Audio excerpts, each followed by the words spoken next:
The ballpark prophet predicted a tri-victory last night, and the Indians cashed in just enough to send the Royals to their 12th straight loss. Now the Indians sit tied atop the AL Central with the Tigers and the White Sox. Ubaldo Jimenez looks for his third straight win, so grin and bear it next on Sports Time Ohio. From Progressive Field in downtown Cleveland, Ohio, it's Indians baseball. Tonight, the Indians try to make it 5 straight wins over the Kansas City Royals.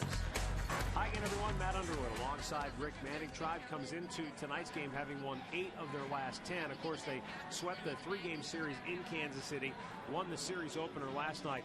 Jack Hanahan's riding a 7-game hitting streak in which he's batting over 400, but that's nothing compared to what he's doing with runners in scoring position. Well, he's off to a start that you just dream of. He's the hottest hitter in the league, and especially when it comes to 2 outs. That's the toughest hit in baseball to get, the 2-out RBI. Jack Hanahan has made it look easy. He's been the go-to guy for the Indians offense. When you look at his numbers so far this year, the 7-game hit streak, he leads the AL in average runners in scoring position and the 2-out RBI. He's not trying to do too much. He's just being himself and taking what the pitcher's giving him. And obviously with each hit he gets in the clutch, the confidence continues to grow for Jack Hanahan. Let's take a look at our Nissan Road Ahead pitching matchup tonight. Ubaldo Jimenez will get the ball for the Indians. Well, Ubaldo in his last start said he didn't have anything. He couldn't command his fastball, his breaking ball, his changeup, but he still got a win out in Oakland. He didn't pitch very well his last time in Kansas City. Did get a win. He fell behind early 3-0, and then the offense came back. They put a 6 spot on the board for him, and then after that, he ended up getting the win. He'll be matched up against Kansas City's home opener starter, Luke O'Shaver, who the Indians knocked out with a line drive off his ankle. He came back. He was fine in his last start. Get to a Nissan dealer for great deals on innovation you can count on. So the Indians will look to keep it rolling here tonight at Progressive Field, trying to send the Royals to their 13th straight defeat.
Back here at Progressive Field, where the Indians and the Royals ready to lock horns. Game 2 of this 3-game series. Ubaldo Jimenez on the hill for the Indians.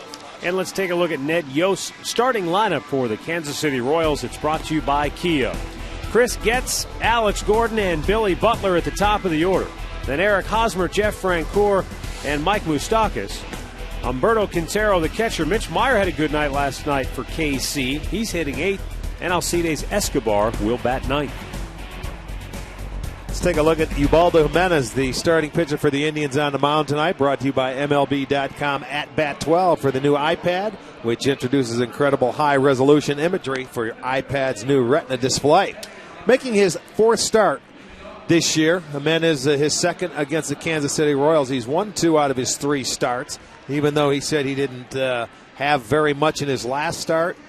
We'll see. It's fastball command with Jimenez and how he can go against these left-handers from the Kansas City Royals. In his career, 2-0 against Kansas City, and he's only started 2 games against them. So we'll see if he can get him going into the middle game of this 3-game series.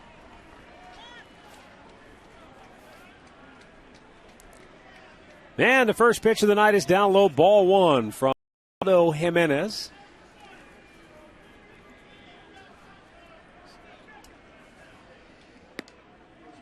And Getz takes a strike to even the count. Getz was 2 for 5 with a double last night. Inside corner, another called strike. And Jimenez gets ahead 1-2.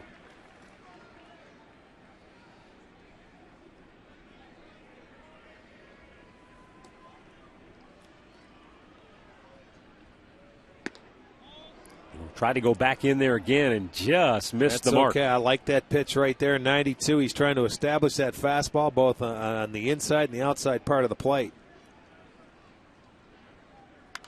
Got him to chase that time. That one pitch fastball in that he missed with just set that pitch up away. You can see how Getz had to try and reach for it.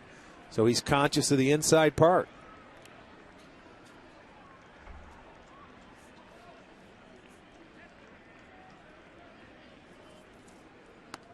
Upstairs with it, and a full count.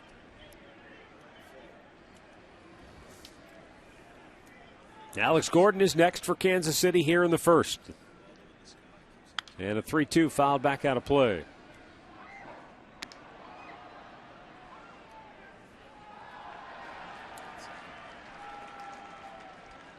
Everything starts with fastball command for any starting pitcher. And a 3-2. Is ball 4. Jimenez didn't have his fastball command, but making matters worse, he didn't have command of just about anything else in his repertoire his last time out against Oakland. Well, let's take a look at the Indians' defense, brought to you by Pat O'Brien Chevrolet, saluting the men and women defending our country and watching on the Armed Forces Network. Duncan, Brantley, and Cunningham gets the start right today while choose day to day. Hanahan at third, Cabrera at short, Kipnis at second, Kochman is at first. Carlos Santana behind the plate.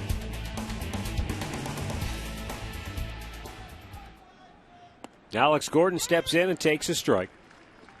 Last night, Jonathan Sanchez, the Royals starter, he did not have command of his fastball, but he found that the changeup was a pitch that he could still at least hang around with until the Indians finally knocked him out. He had an outstanding changeup last night. As a matter of fact, that was his money pitch, his go-to pitch.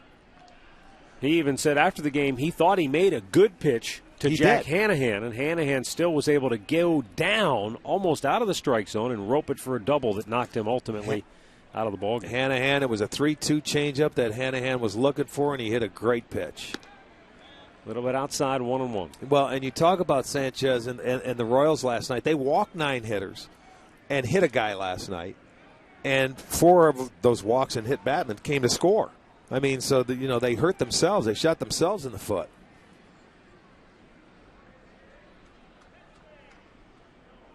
Jimenez ready with a 1-1.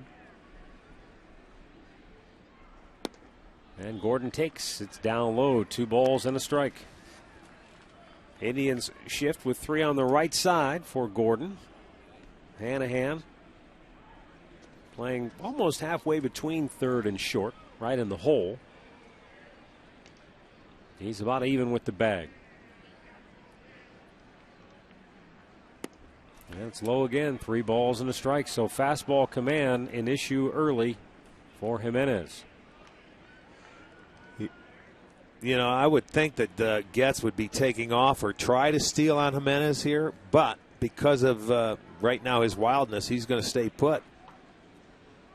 See if he does anything. 3-1. No. Popped him up.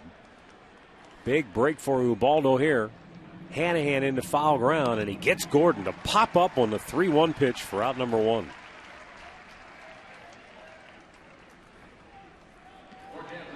Doug Eddings calling the balls and strikes. Paul Nart is at first. The crew chief Dana DeMuth at second, and Kerwin Danley down at third. That's going to bring up Billy Butler,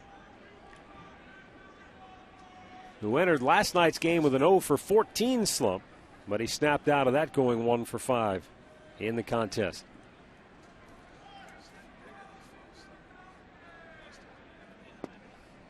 And a first pitch strike. Ned Yost, the Royals manager, said afterwards he said he likes the way his kids are competing.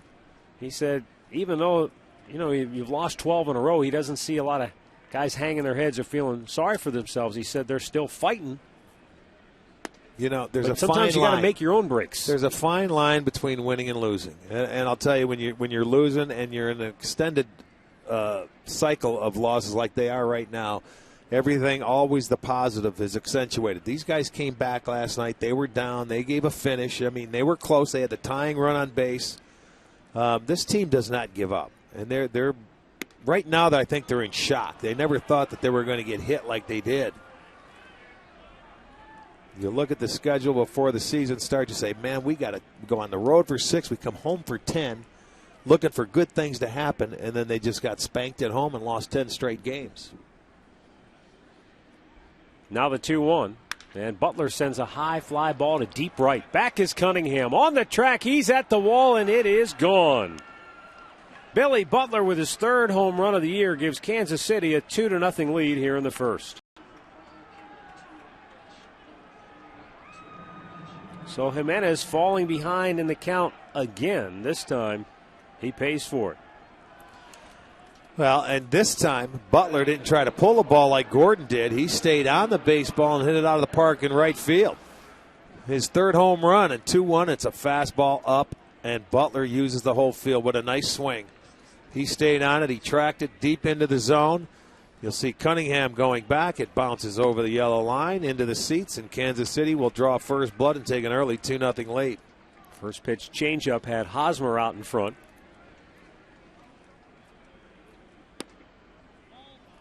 But again, he's having a tough time here out of the gate, commanding his fastball, or at least throwing it consistently for strikes.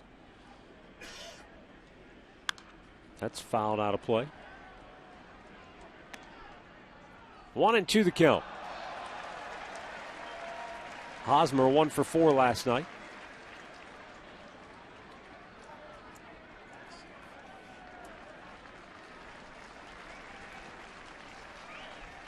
That bounced in front of the plate, and it's 2-2.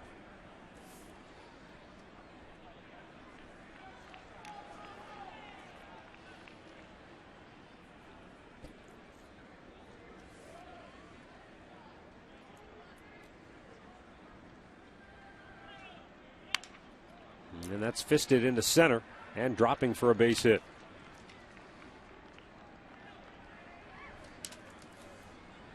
Jeff Francoeur coming to the plate. Well, nothing you could do about it here. It looks like he makes a pretty decent pitch. And this is a good hitter that just gets enough. It was down on the trademark, maybe upstairs a little bit. But Hosmer will, again, another hitter that will use the whole field. He hits the ball where it's pitched and got enough of it to get another base hit.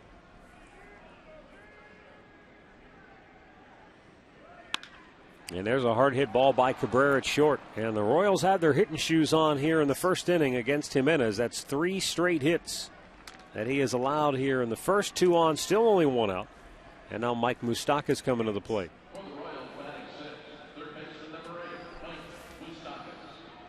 Once this Royals team takes a deep breath and they relax a little bit, someone's going to pay for what they're going through right now. And they're off to a start, so he better control it in the first inning. Because if you let them get to a 3 or 4 run lead, they will relax.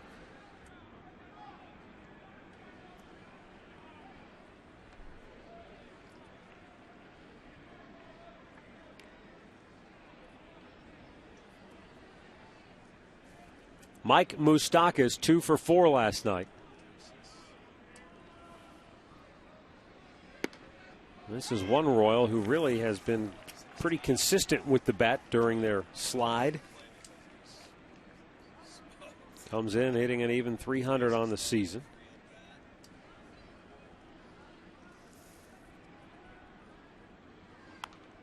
Pop back out of play.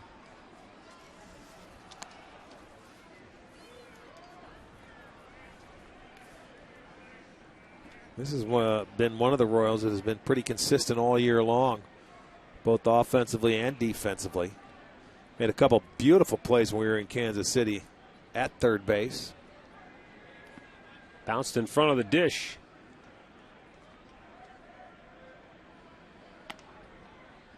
Carlos has been pretty good blocking balls. I mean, he's kept the ball out in front for the most part this year and has shown a lot of improvement.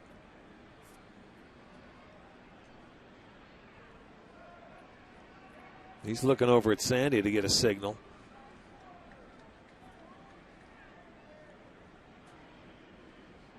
And the 1-2. Down in the dirt, 2 balls, 2 strikes.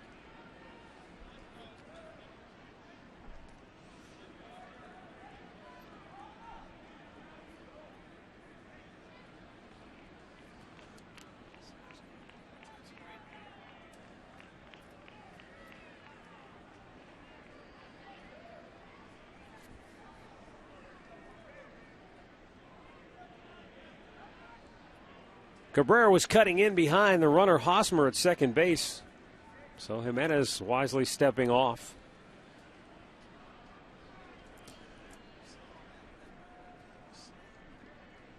Royals already with 2 on the board. And the 2-2 pitch is hit high in the air. Foul territory. Kochman near the Royals dugout. Over the railing, makes the grab. 2 down. That one was up there for a while, so it enabled Kochman to get over there in front of the dugout, get his feel for where he was located. You see, he's walking the line right now. He's got his hand on the railing, realized he was going to have enough room to make the catch.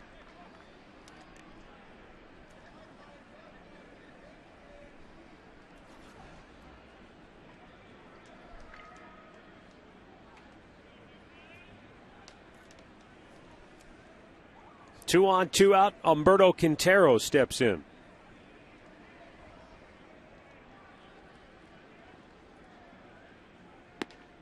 Checks on a pitch in there for a strike.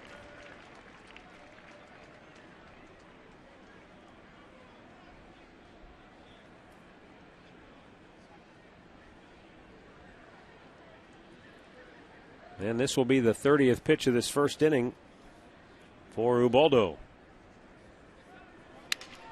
Broken bat, liner to short, ends the inning. But the Royals get a pair on the 2-run homer by Billy Butler, lead it 2-0, and the Indians are now coming to bat.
Of the first inning, and the Tribe starting lineup is presented by Progressive Insurance, proud to be the official auto insurance provider of the Cleveland Indians. Michael Brantley back in the starting lineup tonight, leading off. Then is Drupal Cabrera and Carlos Santana. Travis Hafner, Shelley Duncan, and Jack Hanahan moving into the 6th hole, hitting .364 on the year now. Jason Kipnis, Casey Kochman, and Aaron Cunningham. Luke Hoshaver on the mound for Kansas City tonight, making his 4th start. A 1-1 record. His defeat came against the Indians in their home start. He was rocked in the 1st inning, where he gave up 7 runs, but stayed in the game to the 4th until he was knocked out by a line drive off his ankle. He had to wait a couple extra days to make his next start against Toronto, but came out and pitched well, 5 innings, gave up a couple of hits and 1 run. He left with the lead, but the bullpen couldn't hold it. But this is their number 1 guy.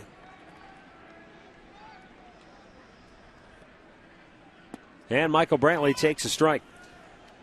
Remember in that start, too, in that long 1st inning in Kansas City, he was just missing on the inside part. He couldn't hit that inside corner. Then the Indians did a lot of damage with 2 outs. Well, in that inning, he retired Santana. He struck out Carlos and got Hafner on a ground ball for the 2nd out of the inning. It was 2-0 at that point. And then the Indians strung together 5 consecutive 2-out hits.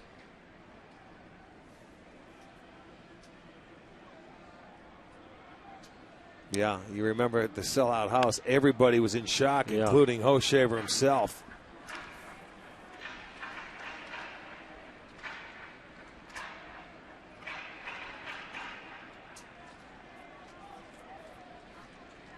But the hit that really comes back to me was the Shelley Duncan check swing. Yeah. He wound up. He didn't mean to swing. He literally checked a swing, and the ball dumped into right field. It drove in a run, and that was right after they had recorded the 2nd out. Good call. And then they took off. Hoshaver with a 1-2 to Brantley. Outside, he missed to even the count.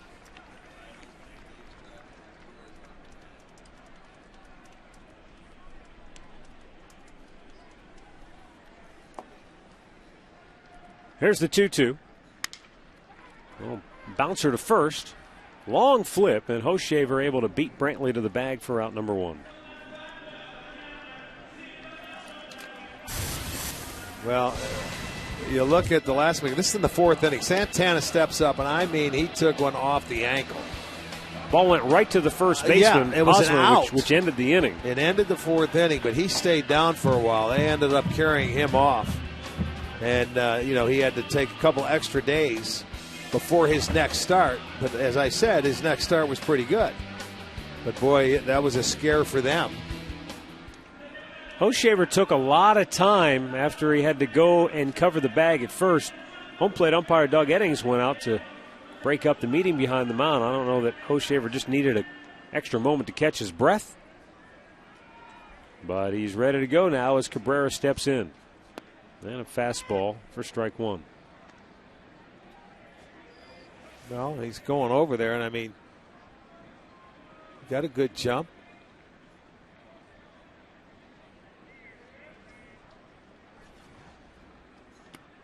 Down low to even the count. Oh, and Kerwin Danley said Cabrera went too far, and so now it's 0-2.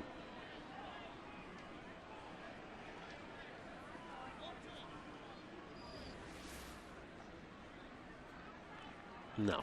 That was close, though.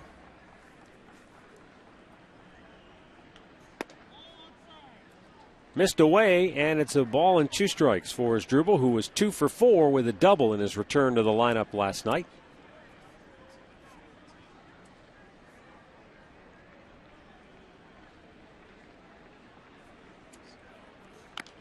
Fouled that off of his own foot.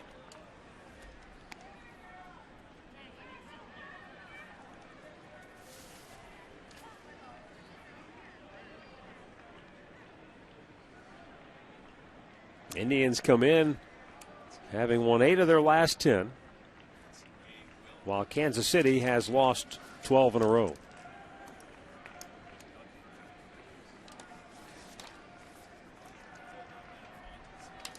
Hoshaver taking a long time. Now he's ready. And the 1-2 is ripped foul. Bouncing back onto the field of play. Long losing streaks, unfortunately for Royals fans, are nothing new. They've had a lot of lengthy losing streaks just in the last decade alone. As Hoshaver delivers the 1-2 pitch. They had a 12-game losing streak just 4 years ago in 2008. In 2006, they had a 13-game skid. And in 2005, they lost 19 in a row. You know, but the tough thing is that's going to be a hit. Yes, it is. Infield single. Once it gets by the pitcher, Cabrera will take it. 2 strikes, you're playing back. He fouled off a couple of pitches and able to put this one in play. And Hochevar broke off the mound. Tonight's injury report brought to you by Elk & Elk, serious lawyers for serious injuries. Call 1-800-ELK, Ohio. Shin-Soo Choo, the best news is that the left hamstring is a mild strain, and Manny Acta didn't feel like there was going to be any DL time needed for Choo. Just feels like he needs a couple of days. So, well, you certainly hope so. That's the case. They get a better read on those kinds of injuries when the player comes back in the next day. And so obviously Choo came in today and it hadn't gotten worse, which is always, of course, what they're hoping for. Santana 1 for 3 last night.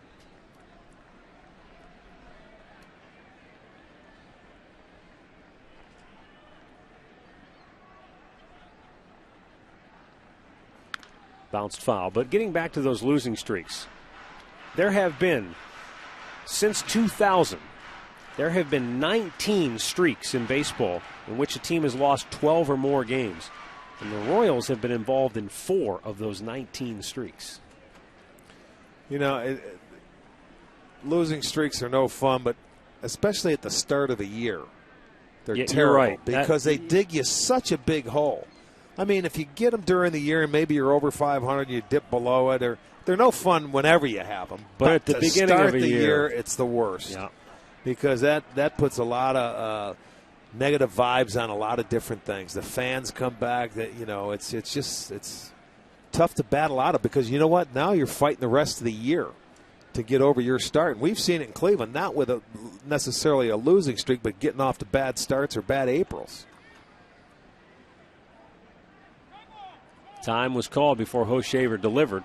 Well, you're right, because even if you have a veteran-laden team which knows, hey, we're going to hit our stride, we'll be okay, we'll get through this, it's still, you're climbing uphill. It makes it a lot tougher, especially if you're in a division where somebody gets off to a hot start. Right. Then it compounds the problem. Well, they don't have a veteran team, and a veteran team wouldn't let 12 losses happen because someone would take it upon themselves to get them through that.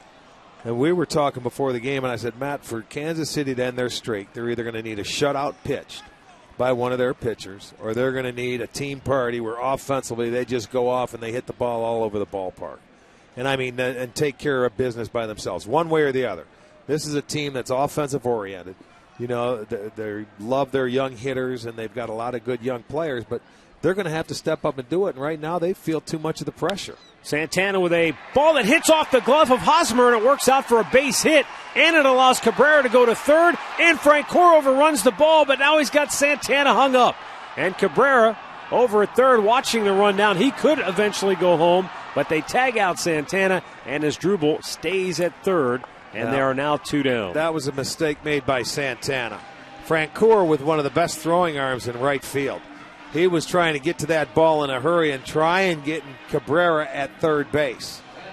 So, you know what? You don't. It's right there. It's a little flip for him in right field, and Santana tried to stretch it into a double, and that was a mistake. Even though he overruns the ball, didn't get that far away, and he was a dead duck. That's just being a little too aggressive. Stay put. Even though he slipped, you can see it wasn't even close. So 2 down for Travis Hafner. And he takes the ball outside.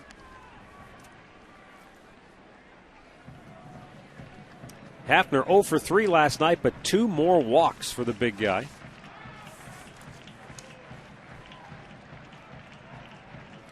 Leads the team, actually tied with Santana with 14 walks on the year. And it's 2-0.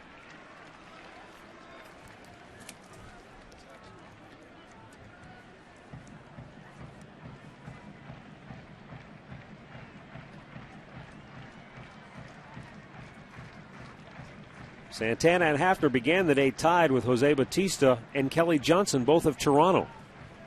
All with 14 walks coming into today's action. Hochevar fires a strike in there. And the Royals, with that shift on for Hafner, means the third baseman Moustakas is all the way over at shortstop. So Cabrera, he can come almost halfway down the line on every pitch. He's a third of the way, there's no doubt. Just keep your eye on the third baseman, and you can get off as far as he is. And you remember last year, Hochevar had a balk, and he came apart at the seams. When you're getting that kind of a lead down the third baseline, a ball in the dirt that doesn't carry him away from the catcher but 10 feet, you could score. Yeah, but Hochevar's not worried. He's concentrating on getting the hitter out because that's just the way the defense has to play. There's nothing they can do about it to keep him closer. So you don't even look at that guy at third base. You concentrate on getting the hitter out.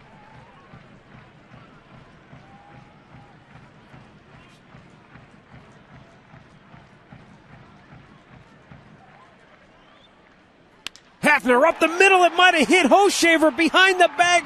Escobar throws him out. Well, that's a bad break for Hafner with that goofy shift on. Normally that ball's into center field, but Escobar there to field it and keeps the Tribe off the board.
In vanilla, hazelnut, or caramel.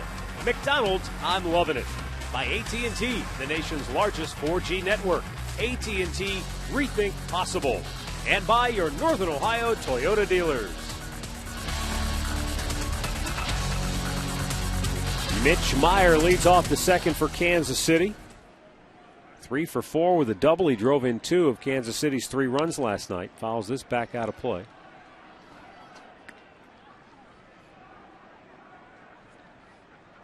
Meyer, then Alcides Escobar and Chris Getz for Kansas City here in the second.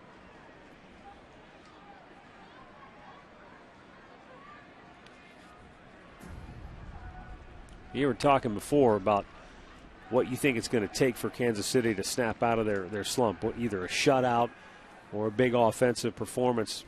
I remember years ago,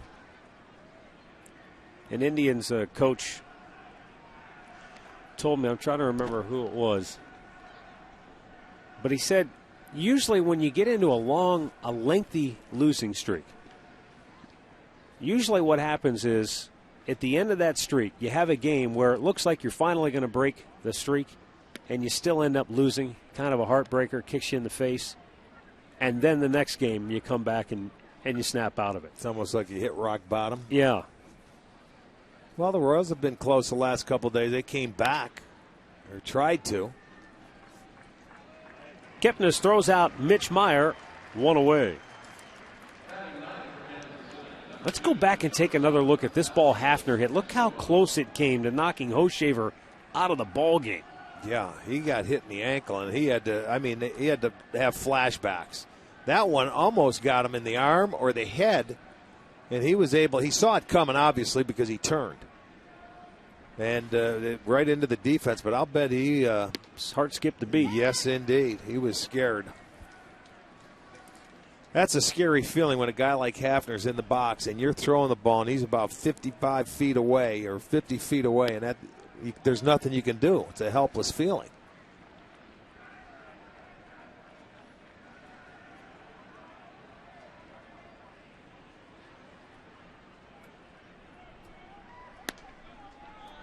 Boy, how about the Oakland A's? Chicago went ahead 4-2 in the top of the 14th inning. And the A's come back with 3 in the bottom of the 14th to win that game 5-4. That's unbelievable. There's Shin-Soo Choo sitting out tonight's action. And again, Manny Act, if you missed it earlier, saying Choo day-to-day, but they don't feel it's going to be a lingering issue where they'll have to use the DL. At least that's the thinking right now. Murph tells me Keila Kaiahui with the game-winning hit, the former Royal, helping Oakland to beat the Chicago White Sox in 14 innings, 5-4 the final. That's getaway day for them there. That's why they're playing a day game out in Oakland, I'm sure. Well, and Oakland shut them out last night on just 4 hits.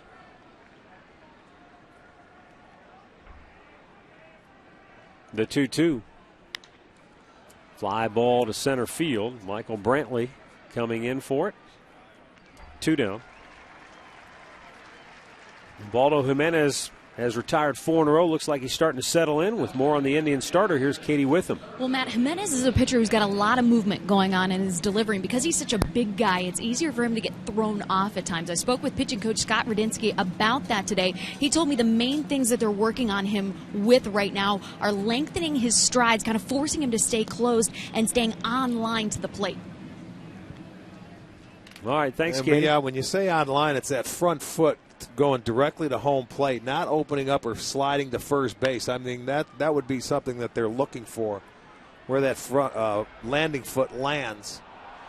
Carmona had that problem a couple of years ago, where he'd fly open and that left foot would end up over towards the first base side, and you're throwing with an open shoulder and you're losing velocity, and that ball always is going up and away to the left-handers or up and in to the right-handers. Nice effort by Shelley Duncan here, but just couldn't quite get to it.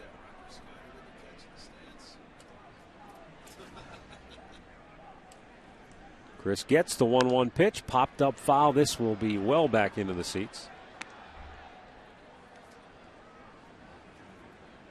I think the most important thing, Rick, for a pitcher is like a golfer when you're out there on the course, although the golfer can always lean on his caddy who's standing right next to him, but you've got to have good self-analysis so you recognize when your stride is getting too long or when your front side's flying open so that you can correct it. Well, they have video. Well, that's the key. You have to be able to correct it while it's going on. Good pitchers do that. Pitchers that continually have problems with mechanics, they don't. I mean, you can look at all the film until you do it between the white lines and the game's on the line. He got him. Kerwin Danley punches him out. The Royals go 1-2-3. We go to the bottom of the second, 2-0 Kansas City.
Indians bench coach Sandy Alomar.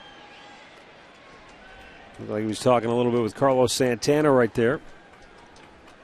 Shelley Duncan, Jack Hanahan, Jason Kipnis here in the home half of the second for the Tribe. Fouled back out of play.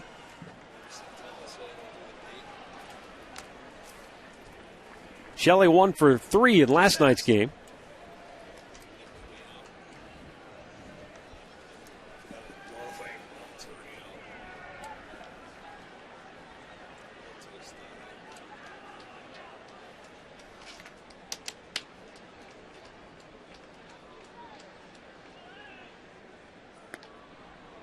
Cuts and misses. It's 0-2 now.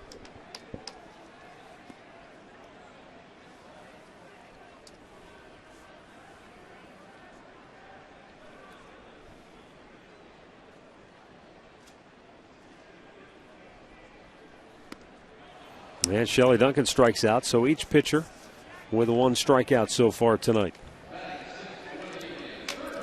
Let's take a look at the Home Depot Kansas City Royals defense tonight. It'll be Gordon in left, Meyer in center, and Frank Coor in right. Moustakis at third, Escobar at short, gets at second, Hosmer at first, Quintero behind the plate. More savings, more doing. That's the power of Home Depot.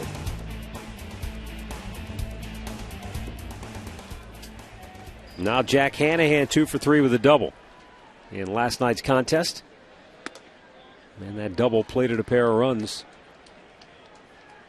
That proved to be the margin of victory for the Indians as they held on for the 1-run win. You know, as Hanahan goes on and he continues to swing the bat like he is, you're going to see more teams start to pitch him inside.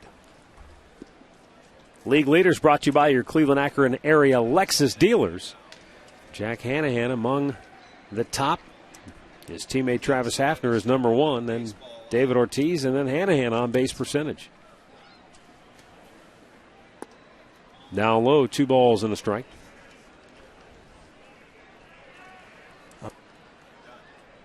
Now you think teams are going to start to try to pound him inside? Report, when you prove you can take right-handers, and he's doing a great job hitting against right-handers and going the other way, and you know you try and most of their pitches are away 75% anyway. Broke his bat. Frank Coor on the move takes a bloop hit away from Hanahan right there. 2 down. Yeah, go ahead and pick up the rest of that bat. You got too much wood on it. Frank Coor had a chance to come in and make the catch, but you see there's that little cutter or a slider in down on the trademark. And that's when you'll start hitting with power is when they start pitching in, they miss a little out over the plate. This time he got it in there. Broke his bat, and Frank Coor makes a nice running catch. And Jason Kipnis takes a strike, 1 for 3 last night. Kipnis was in the leadoff spot last night. But with Michael Brantley back in the lineup, he goes to the top spot, and Kipnis back down in the 7 hole.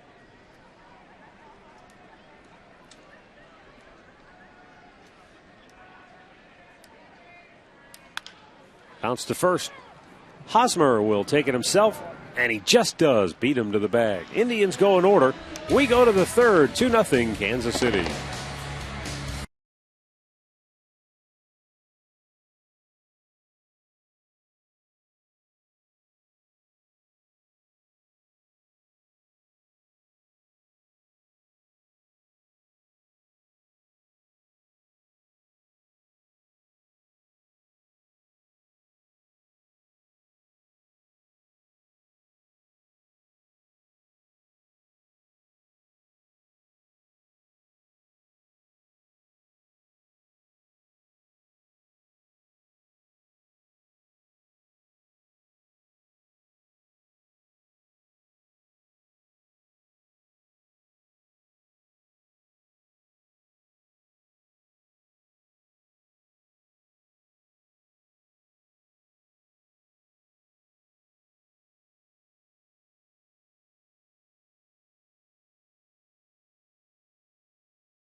Reminder as you enjoy a cold one to look forward to Miller Time later in tonight's game, brought to you by Miller Lite.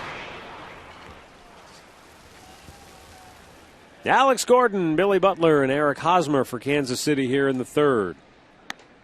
Fastball up and away.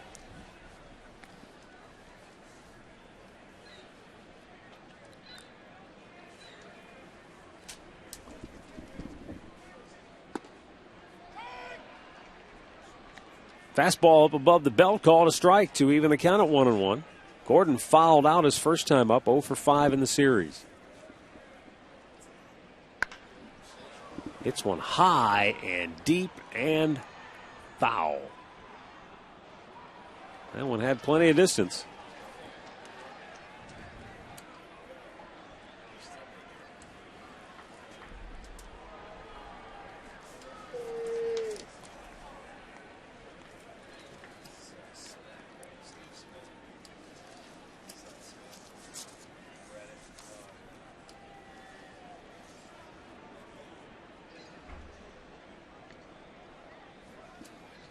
The 1-2 down in the dirt. You were talking about that, how this early in the season, a long losing streak like this is worse than should it take place at another point during the campaign. It's the earliest 12-game skid in Royals history. Well, it's hard to do. It's hard to lose 12 in a row no matter who you are and what time of year it is. But when you come out of the gate and you only play, what were they, 3-3, and then you lose 12 straight, 15 games, 16 games, that's hard to do. Their other streak that was close to this was ended in late May. Now, that was a strike earlier in the bat, but this time it's called a ball on a full count. Well, this is a good pitch inside. Fastball, straighten him up. Well, I don't know where it was. That's hit on the ground. Diving stop by Cabrera from his knees. No, Kochman can't come up with it. And Gordon is aboard. Boy, he tried to beat the shift. Cabrera dives, going to his left and able to get it. I don't know what happened to the throw. He comes up. Gordon runs well. And Kochman just doesn't hold on to it. He's called safe. It'll be a base hit. You know, you go back to, you talk about losing streaks. You remember in 1988, the Orioles, when they lost, 21? That was right to start the season, wasn't it? I think so. Frank Robinson was the manager. Yeah. So you talk about starting a year on the wrong foot or in a hole. 1988. Didn't Cal Ripken Sr. take over as the interim manager? I think he did. Pitch out, nothing doing. Either way, whether it's a long time ago, whether it's game 1 or what was it, game 6 when this began for Kansas City at 7, there's never a good time if it's in the month of April to have a 12-game slide. Butler out in front of it. Down on the count of ball and 2 strikes. Butler homered to right field, a 2-run shot in the first. And that has Kansas City in front. 2-0 here in the third.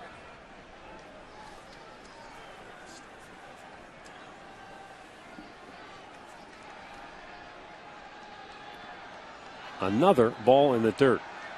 You know, he's been able to get ahead of a number of hitters, 0-2, 1-2. It seems like he just can't put them away. He goes in there, that splitter, they're able to spit on his pitches. He's not close enough with those put-away pitches. Those hitters are just sitting up there and they're getting back into the count. I don't know if that was a splitter. It looked like it was, but that's a field pitch, and he doesn't have a feel for it tonight. Hit in the air to right field, where Aaron Cunningham makes the catch. And let's go back down once again and join Katie with him. We Guys, the grand opening of the new Kids Clubhouse will be Sunday, May 6th. It's really cool. Over on the mezzanine level, wiffle ball, batting cages. There even a Sluggers sandbox presented by KeyBank. Kids of all ages. You guys can head over there, too. Log on to Indians.com and bring your family out and check it out, guys.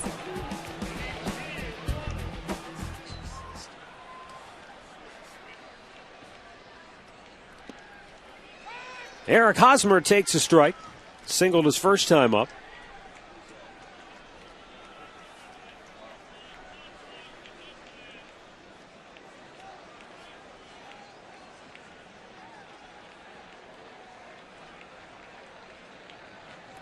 Down in the dirt, so we looked it up. We had it backwards. Cal Ripken Sr. was the manager. They got off to the bad start, and he was replaced by Frank Robinson. Okay. 0-6 under Ripken. So they fired him after 6 games. Wow.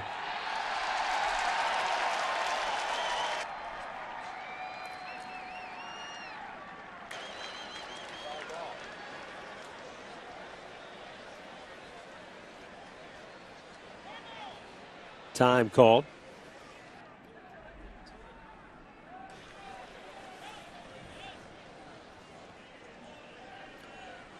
One on, one out for Hosmer.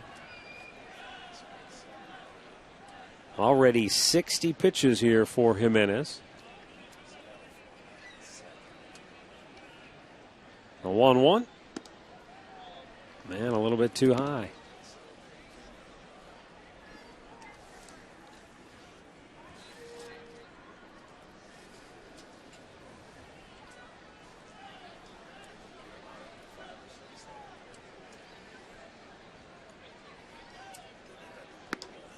A little bit outside, and now it's 3 balls and a strike.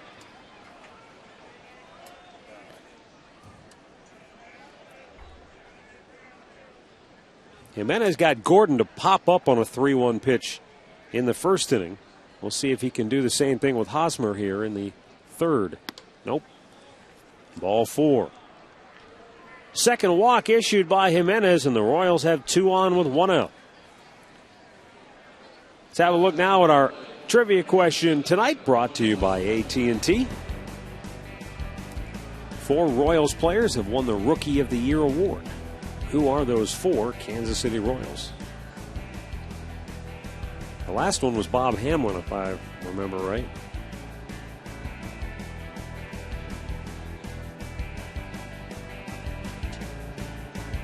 We'll have the answer coming up later in the game. Here's Jeff Francoeur. He singled his first time up.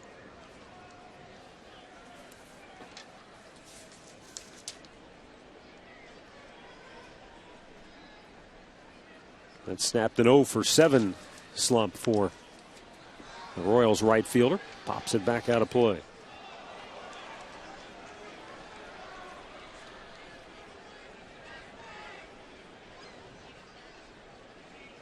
Only 1 ground ball out so far here tonight, but boy, Jimenez could really use a 2-for-1 ball.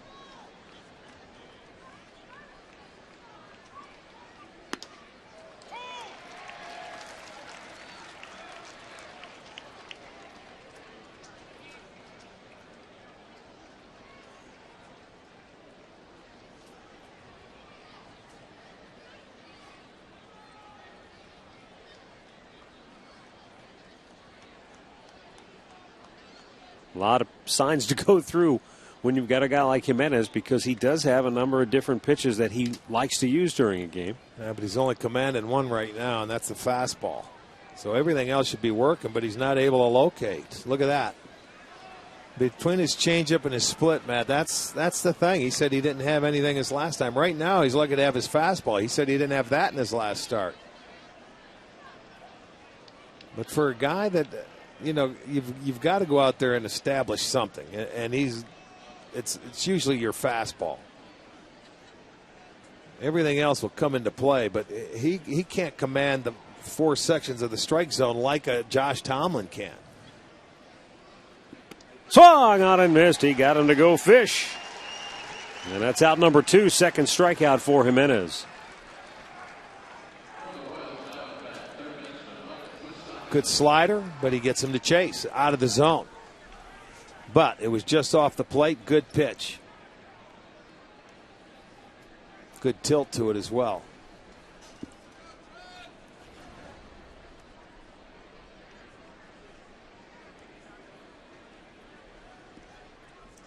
Right back to the screen off the bat of Mike Moustakas, who fouled out his first time up.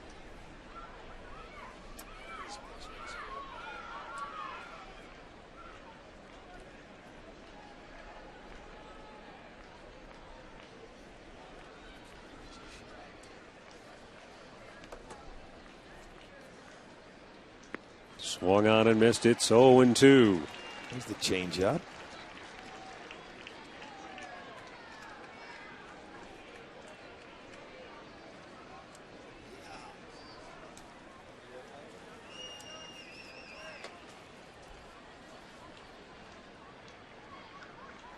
Two on, two out, 0-2 count. Up and away with the fastball.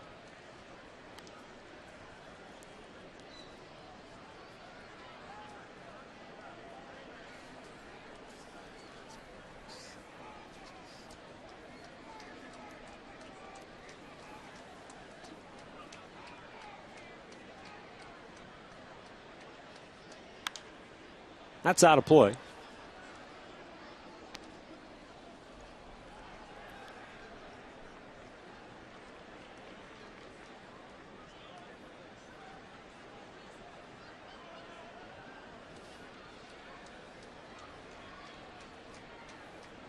Now the 1-2. Evens the count, 2 balls, 2 strikes. The last time Jimenez faced the Royals, he made 78 pitches through the first 3 innings. With 2 outs here in the third, this will be his 73rd pitch of the night.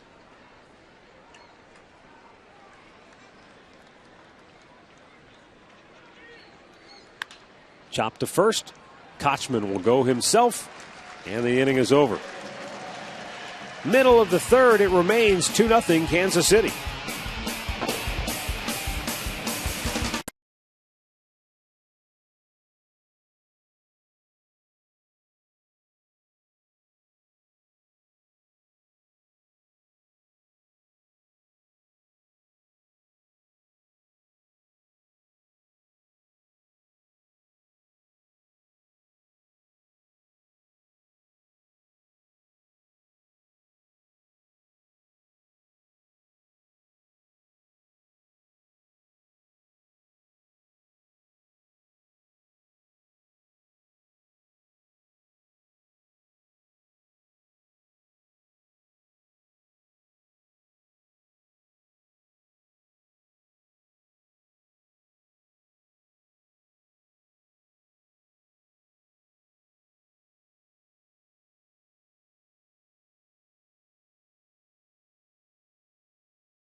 Indians catcher Carlos Santana talking with Ubaldo Jimenez, who once again is kind of bobbing and weaving his way through the early stages of this game.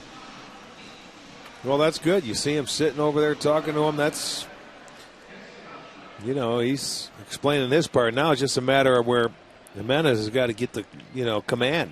He's been ahead of most hitters. Out of the 15 guys, 12 first pitch strikes, which is a good sign for him. It's just a matter of putting them away, getting a little more of a feel. Here is Casey Kochman to lead off the home half of the third. Kochman 0 for 3 last night.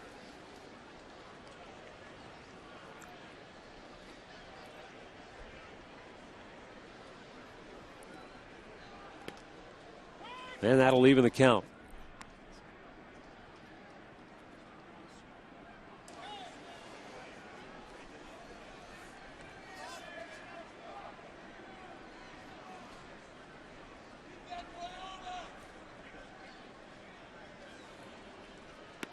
And that curveball misses up and away. 2-1.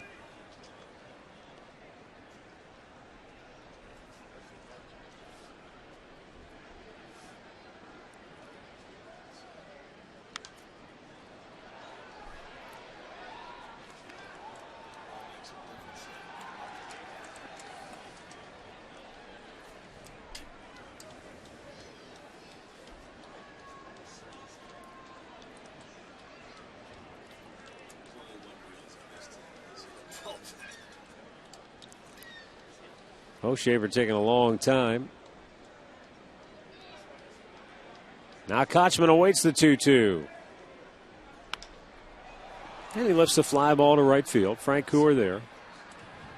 One away. Let's head back to the Hyundai Studios right now for an in-game update with Al Pawlowski. Hey, Matt, Rick, crazy finish to the game between the A's and Chicago today in Oakland. Chicago led it in the 14th, 4-2, but the A's scored 3 in the bottom of the 14th to win it. Kila Ka'ahui, the game winner. Bedlam ensues at the Coliseum. The A's beat the White Sox. 5-4 is the final. Matt, back to you. All right, thanks, Al. Here's Aaron Cunningham taking a strike. Mariners lead the Tigers 4-0. They're in the second inning in the Motor City. That's Hernandez on the mound there in Detroit as well for Seattle. Cunningham hits a high pop to left. Gordon camping under it. 2 away. Take us to the top of the lineup, and Michael Brantley. Let's have a look at our University Hospitals minor league update. Matt Laporta, 6 for 7 over his last 2 games with a homer and 5 runs batted in. He's hit in 9 straight and entering play today among the top 10 in batting average in the International League. Michael Brantley grounded out to first, his first time up.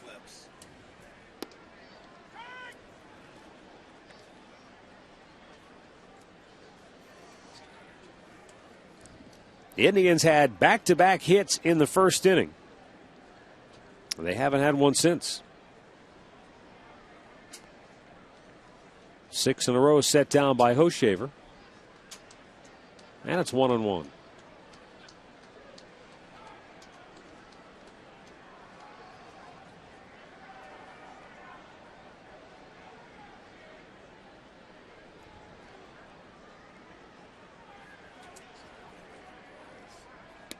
Missed inside. There's some weird stuff in the standings early in the year. When the day began, you had 4 teams in the American League, all East, all tied for the top spot. Baltimore, New York, Tampa, Toronto, all tied with identical 10-7 records.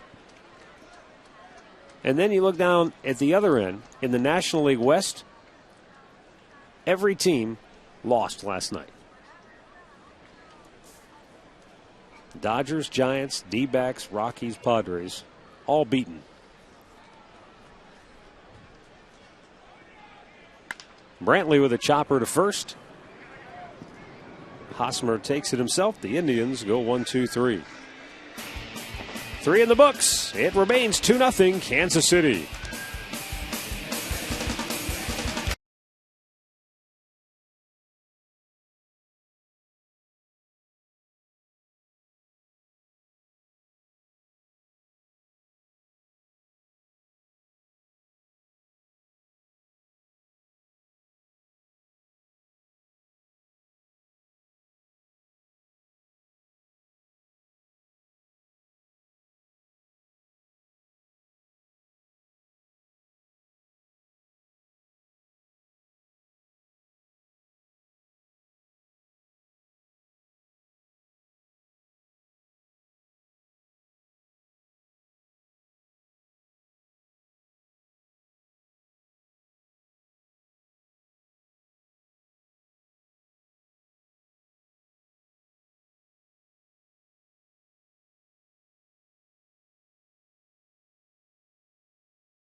2-0 Kansas City.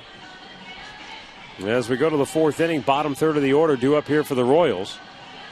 Humberto Quintero, Mitch Meyer, and Alcides Escobar.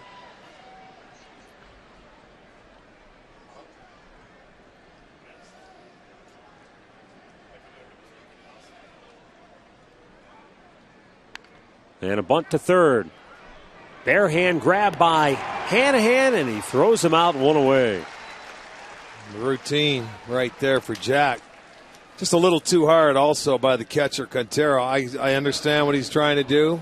Get on. Jack was back, but that ball just bunted a little too hard. And these guys nowadays, the barehanded play, they make look easy.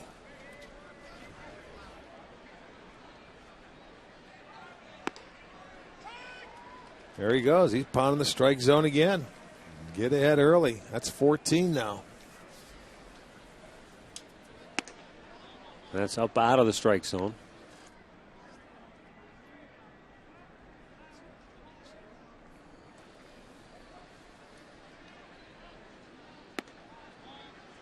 Misses with the next two. So that's been the issue tonight. He's been able to throw strike one, but staying ahead of the hitter, been a little more elusive for him. This is driven to deep left. Back is Duncan. Back pedaling. And he's got it for out number 2. Well, head down to Progressive Field on May 5th for an Indian season ticket select a seat event. All fans who buy 2 or more full season seats will receive a complimentary club seat for that night's game. So why not stop by? That's the 5th between 3 and 5 in the afternoon and secure your seats. Alcides Escobar flied to center his first time up. And he takes low, ball 1.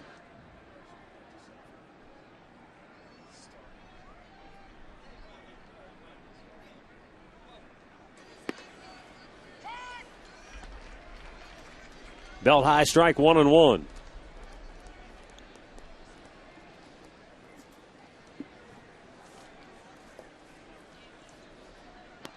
Good breaking ball.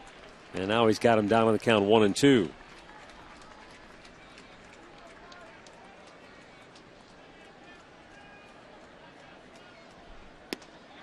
Oof. That looked like strike 3 if there ever was one. Outside corner at the knees. Good pitch. Good pitch. That's a tough one to lay up. Can't hit it. That's why you don't swing. That was 94 miles an hour. Right back to the mound. There you go. Jimenez throws him out, and it's a 10-pitch fourth inning for Ubaldo Jimenez. So he's retired 5 straight, cruising along with the Tribes on the short end, 2-zip.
We're going to the bottom of the fourth inning here at Progressive Field. Indians' bats have been silenced to this point by Luke Hochevar. As Drupal Cabrera leading off fouls it off of his foot. Hochevar has retired the last 7 in order. The only hits coming from his Drupal Cabrera in the first with a little roller that kind of resulted in a swinging bunt, if you will, and then Carlos Santana, who singled to right field. Swung on and missed. It's 0-2, but the Santana play magnified now because they haven't had anybody reach since.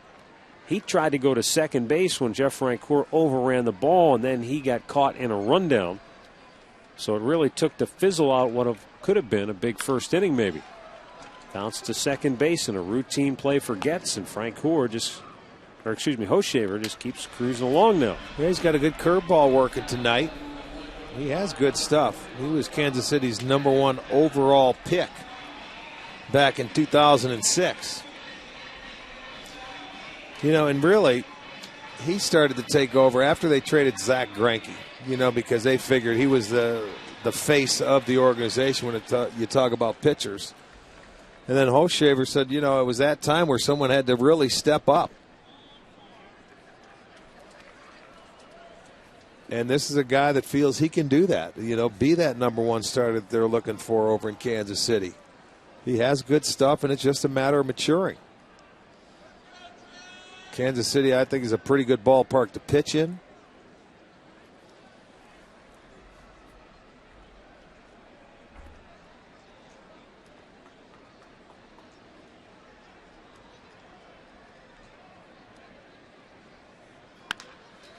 Hit on the ground at first. Hosmer will take it himself. How many times have we said that tonight?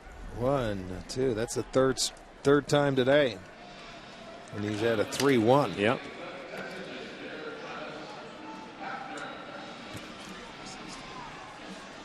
The NFL draft is tomorrow night, and STO will have you covered at 5:30. You can join Andre Knott, Tony Grossi, and Doug Deacon for Sunday Strategy. Then at 6, it's a special edition of All Bets Are Off live with Bruce Drennan. Then at 9, Chuck Galletti takes over. They've got it covered start to finish. It all starts tomorrow night right here on STO.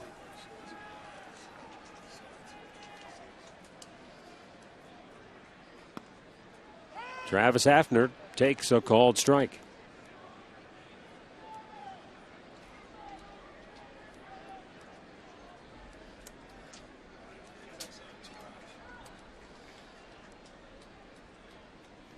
And that fastball fouled back by Travis.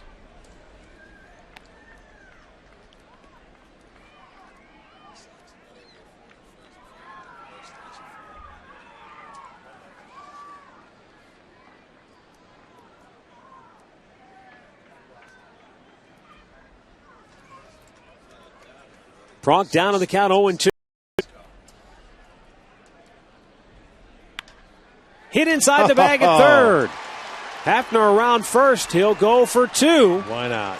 Gordon comes up throwing. Attaboy. Not in time. It's a 2-out double for Travis Hafner. Yeah, good job. That snaps a string of 9 in a row, retired by Hochevar. Well, and he was the first one to get out of that inning where Hochevar almost was decapitated by the Hafner shot back up the middle. But this time, little spinner up there, breaking ball, and he just keeps it inside the bag. That's one thing I like about Hafner this year, going the other way. And, with that shift, they play him over there, and 2 outs, no reason not to go for 2. For Hafner, that's going to be his 4th double of the year. Now the Indians are going to have to do it with 2 outs.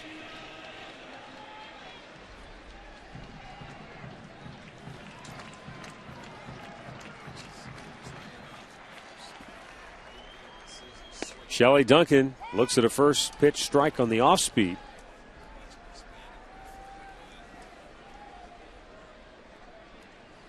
He got him the first time on pitches, a couple of sliders out over the plate.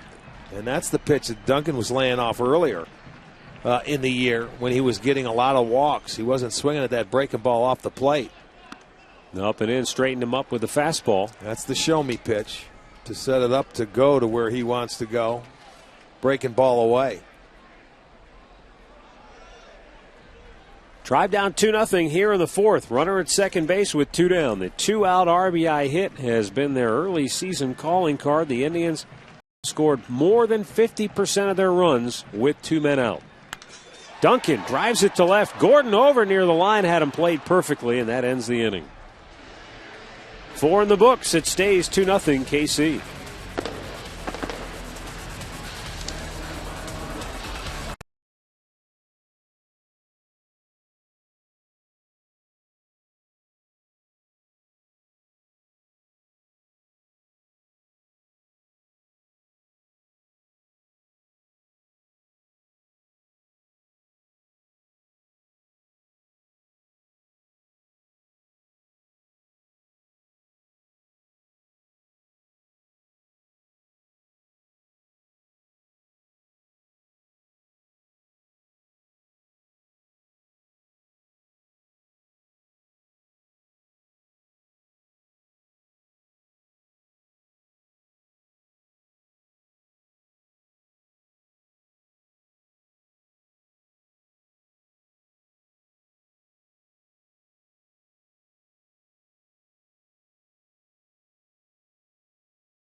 Brought to you by Panini's with 17 locations in Northeast Ohio. And by Levin's, home of the Sealy Posturepedic mattress made right here in Northeast Ohio.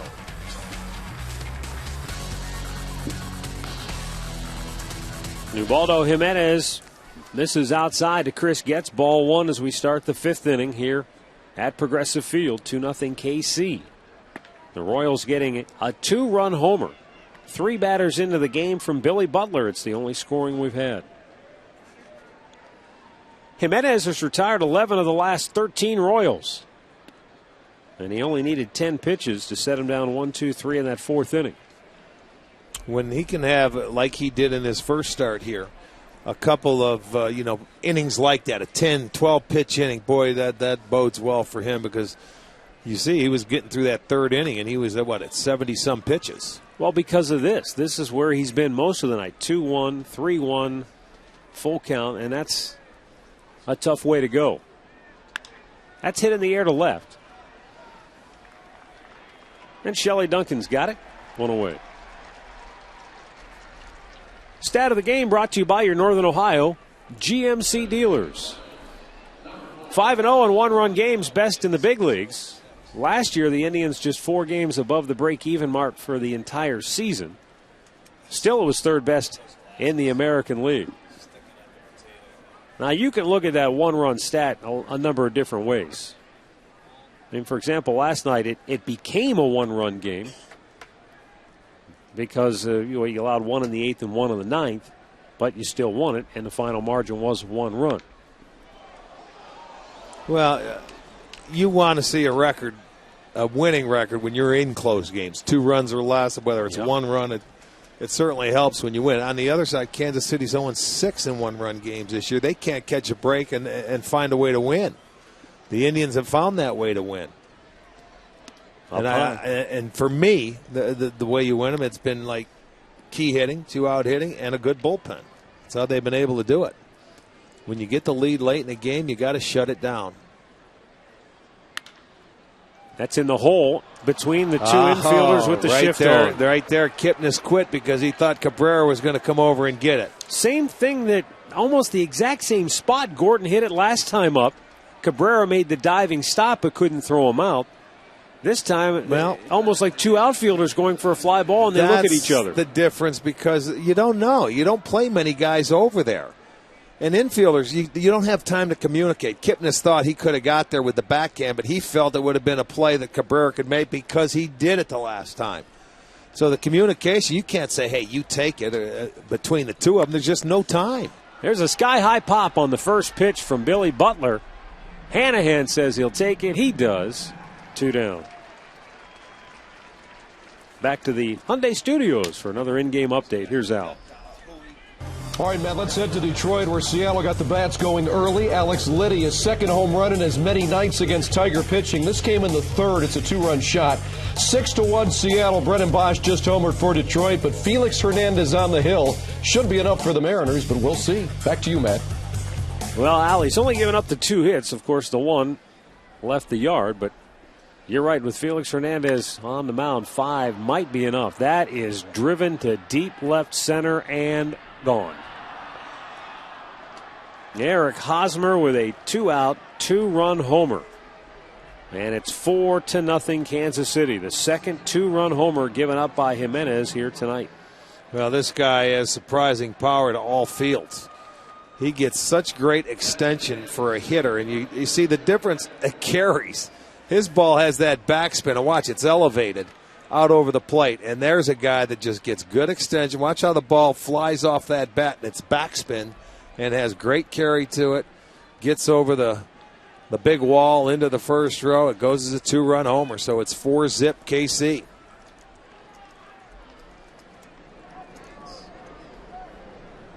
Nice. 2 to left, 1 to straightaway, and 2 to right.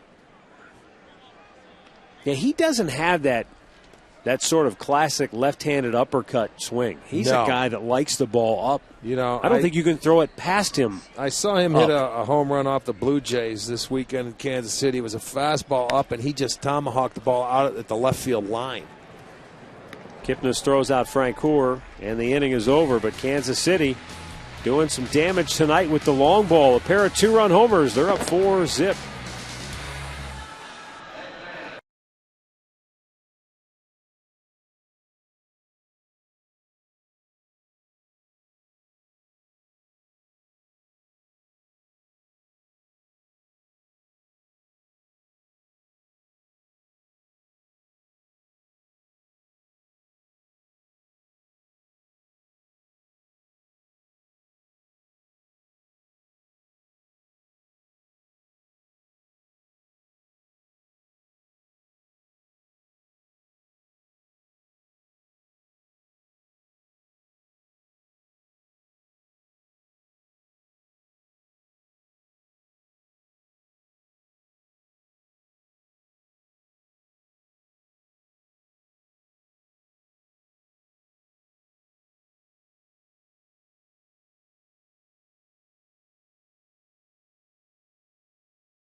Royals on top 4-0.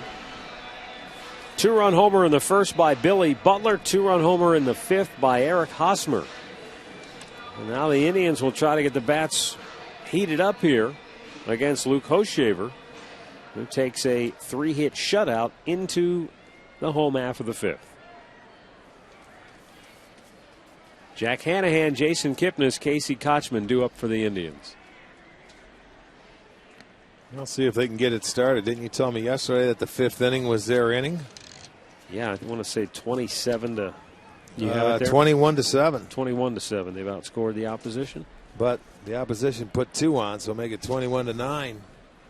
See if they can add to their 21. O'Shaver's he's been in a nice groove. I mean, Hafner's hit a couple of balls hard. The 2 base hits, he's really settled in. Struck out 1, hasn't walked anybody. That's the thing. He hasn't given him any base runners. Make him earn it. Well, the Indians have flourished thanks to the base on balls this year. Well, they come into the 85 walks already. They're number 1 in the league, and their walk to strikeout ratio is spectacular. Well, if you look at the walk as a plus minus, they're plus 30. They've walked 85 times. They've only given up 55 walks. So it's a double-edged sword sometimes. The 2-1. And that is popped up near the plate. And an easy play for Quintero, 1 out. Here's our great clip of the game from last night. And then Jack Hanahan came up big for the Tribe. Went down and got that changeup, roped it to the gap in right center field, brought home 2 runs that propelled the Tribe to victory. Great clips. It's gonna be great.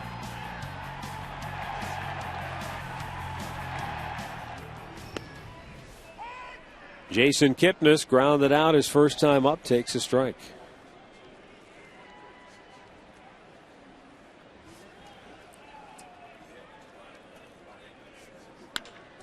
Right back up the middle, knocked down by Hochevar, and he still throws him out. 2 down.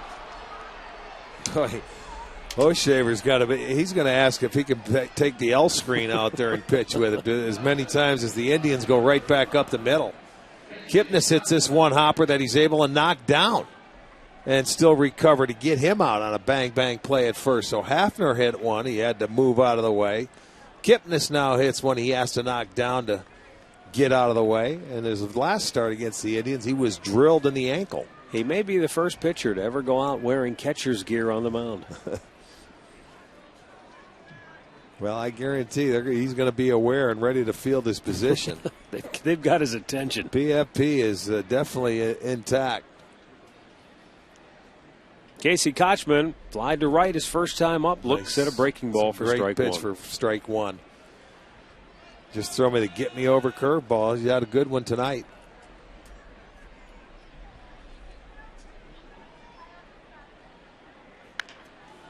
Fastball hit foul.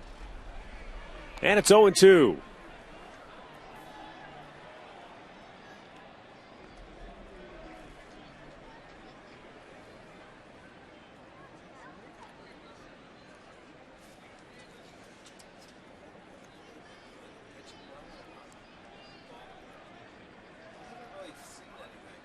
That curveball misses low.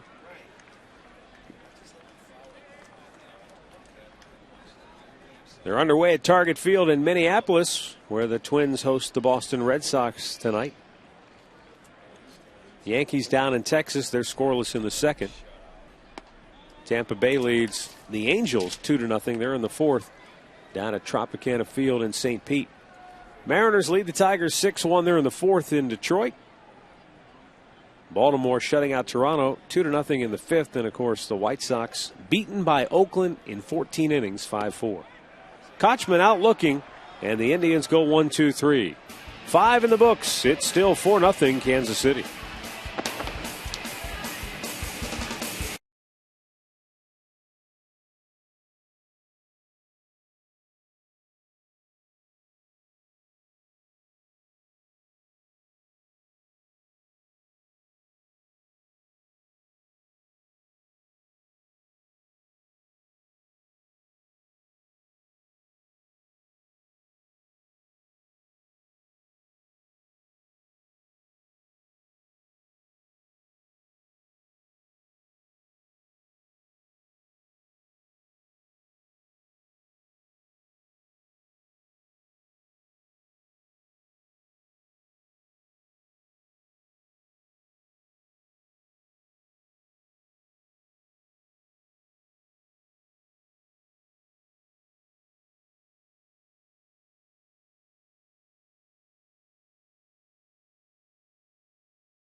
Subway purchase. Subway, where winners eat.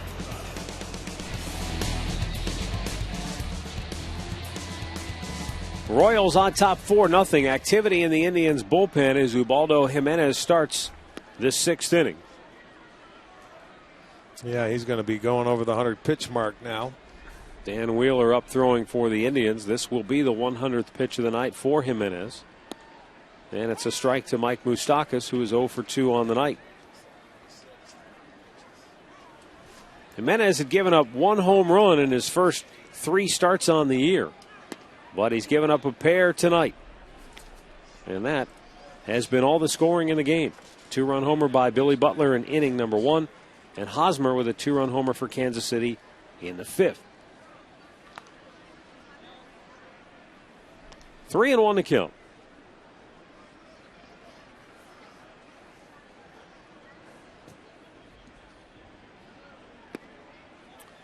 And he walks the leadoff man. Game recap brought to you by your Northern Ohio Toyota dealers. There was Butler's opposite field 2-run shot to right field in the 1st. And then an opposite field homer in the 5th by Eric Hosmer, up and over the wall and left into the bleachers.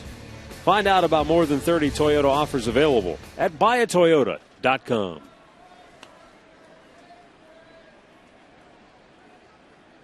Humberto Quintero 0 for 2.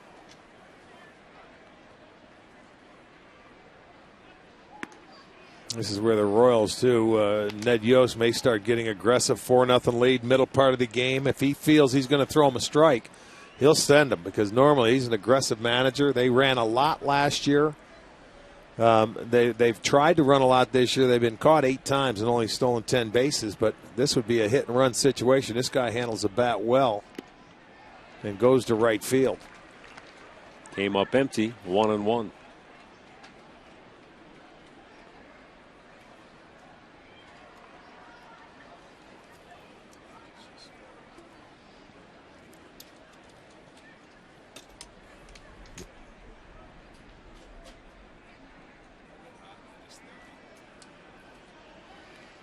And bounced in there again, and Santana couldn't block that one.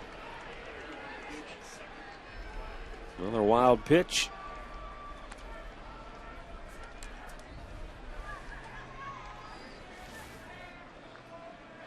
Well, that was not even close. That spiked it right into the ground. Might have hit the plate. That really skipped whatever. It's out in front, and you know, that's one when you see as a catcher, you don't expect it to go. It looked like it went straight down into the dirt.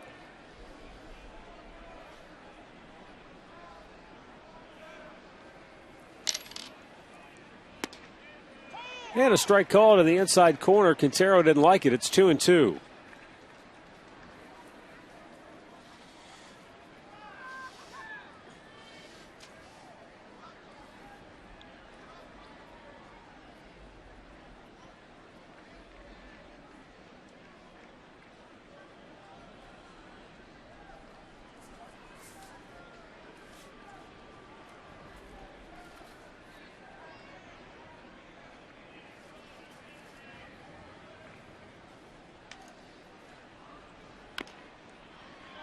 That got a piece of Quintero.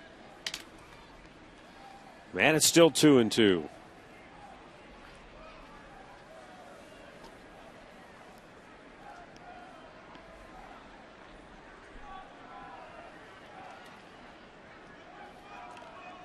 The walk to Moustakas, the 3rd of the night for Jimenez.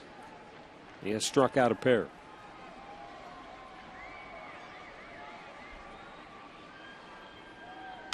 Curveball popped up. Kipnis goes out. 1 down.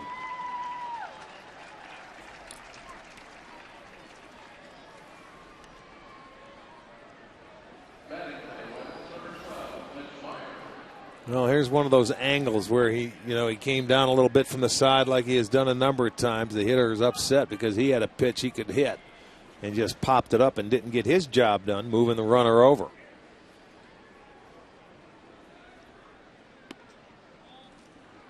Mitch Meyer looks at ball 1 down low. 0 for 2 tonight. Meyer now 3 for 6 in the series.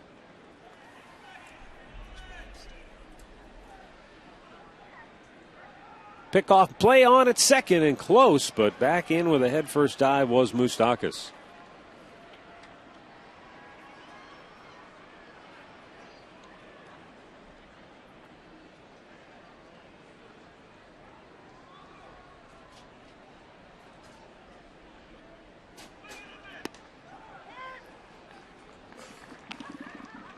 One and one.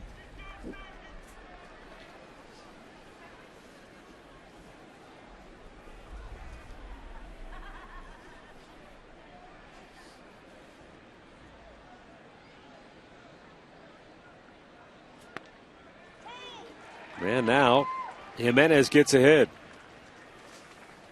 2 years ago, Mike Moustakas was the minor league player of the year, according to Sporting News. That year he hit 36 homers and drove in 124. Wow. That's in the air to center. Brantley back. He'll make the grab.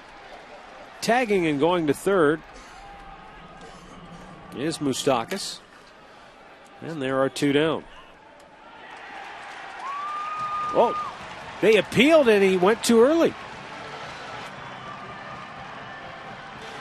And so the inning is over. Moustakas is kind of stunned. But the crew chief, Dana DeMuth, made the call.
Four 4-0 Kansas City. Indians in comeback mode right now, but Aaron Cunningham swings at the first pitch and a lazy pop into foul ground for a quick out.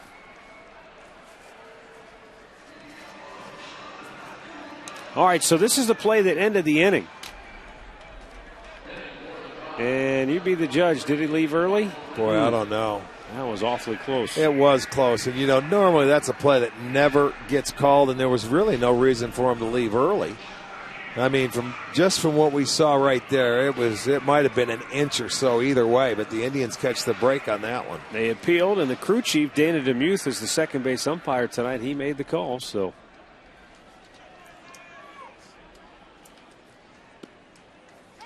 Michael Brantley takes a strike. He's 0 for 2 on the night.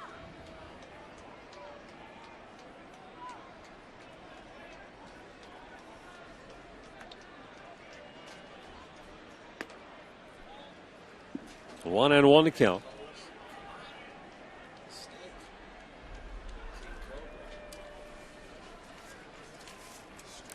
Brantley, who didn't start last night, it was revealed after the game, he's been bothered by some soreness in that right wrist.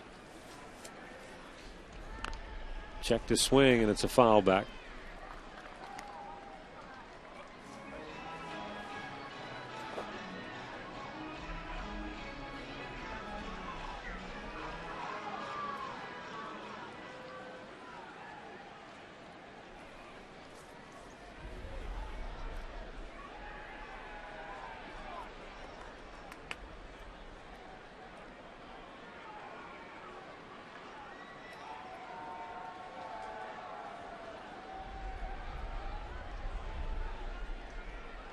Oh, quick pitch, no doubt. He tried to rush it in there, give him a little different look, and tried to sneak one by him from the full windup.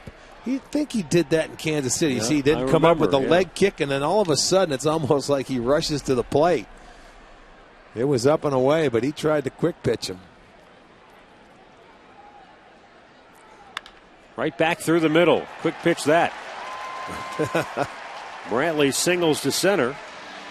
1 on, 1 out here in the 6th. That wasn't a quick pitch. That was the slow pitch that got him the curveball, and Brantley goes right back up the middle with it. Just seems kind of gimmicky for a big leaguer, but hey, Michael takes it right back up the middle, as you said. It's not gimmicky if he's trying to get an out. So he's trying to give him a different look. If you get an out, any way you can get it. I don't know. It's fine with me. Seems gimmicky. I mean, all of a he sudden, didn't get the out, though. No, he didn't. If he did, on that pitch where he tried to quick pitch him, what would you said then? I still think it's gimmicky. Any way to get an out. That's the way pitchers look at it. Down in the dirt, gets to the backstop. Down to second goes Brantley. It's got to be a pass ball. That ball didn't hit any dirt. That was just like on the backhanded side for Quintero. Yeah. Pass ball.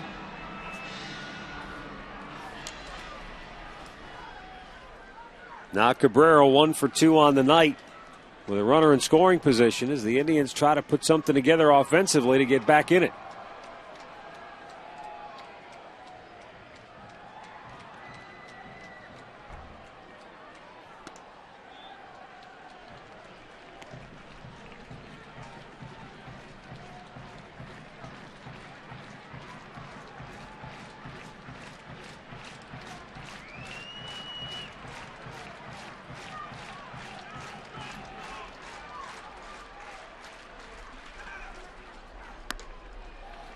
Missed upstairs again. It's 3-0 with Carlos Santana waiting on deck. Almost looked like a cross up there. Quintero going to go out and talk to the Royals right-hander. This, to me, looked like a cross-up. Quintero was looking for one, and watch how he catches this ball. Looked like he was looking for something else. See, he was surprised.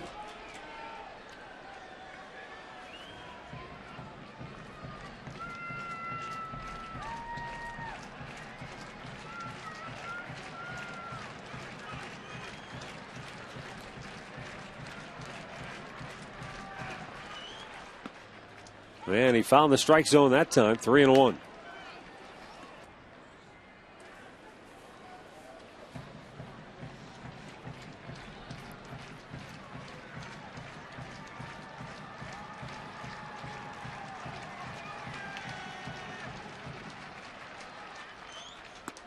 And it's ball 4.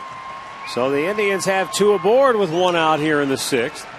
And Carlos Santana coming to the plate. Dave Island, Royals pitching coach, going to the mound. Well, that's his first walk tonight, so that's something new. And, you know, in his last start when he came in to pitch against Toronto on 2 extra days rest because of he was hitting the ankle, they only let him go 5 innings, and he threw 84 pitches. He's been very efficient tonight. Now he's in the 6th inning, but it's 78 pitches. That's his first walk, and this is the first time since really first inning that they've had any chance, and even in the first inning they didn't because of a base running mistake. And you're in the middle part of the lineup for the 3rd time through. Big opportunity right here for the Indians.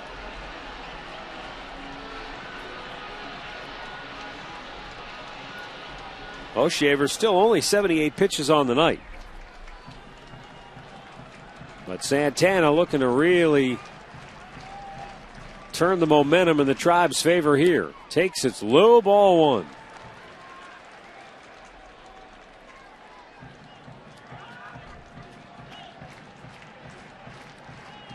O'Shaver has been a strike throwing machine up until this point. 50 out of his 79 have been strikes.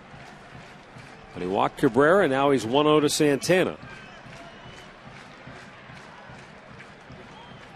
And now Carlos steps away as Quintero goes over the signs once again.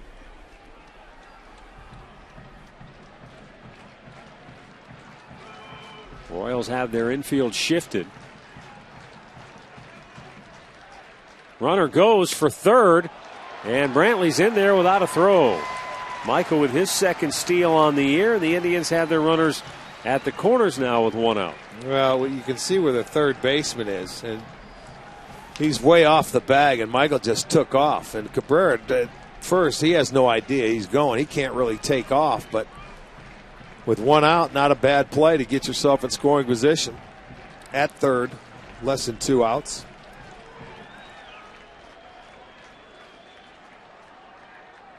Up and in, it's 3-0.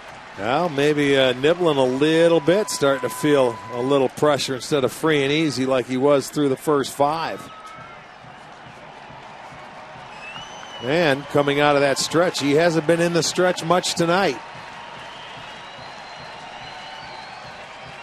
The 3-0 delivery is ball 4, and the bases are loaded.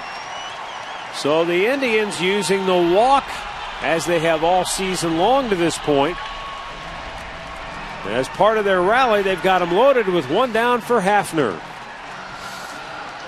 Well, and Pronk has had 2 really good at-bats against him tonight. Line drive back up the middle that they were able to make the play on back in the first inning, and then a double that went down the left field, or third baseline, I should say, with 2 outs.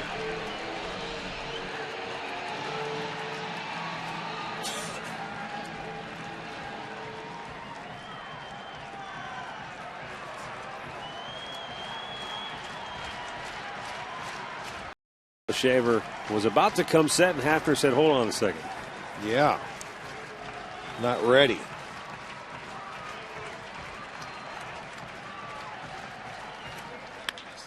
There's a ground ball smothered by Hosmer. Goes to second to get the force for out number 2. That's a terrific play by Hosmer.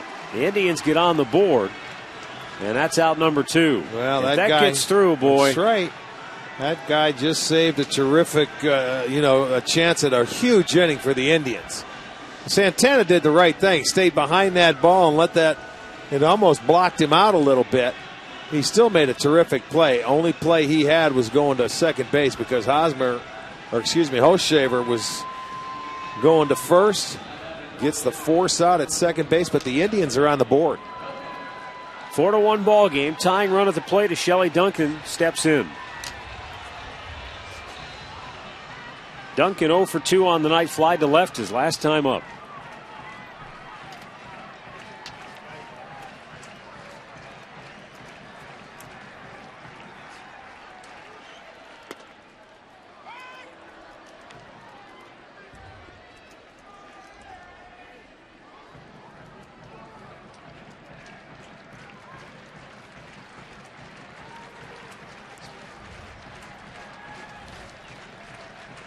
Hoshaver ready with his 85th toss of the night. And Duncan way out in front. Down on the count now, 0-2.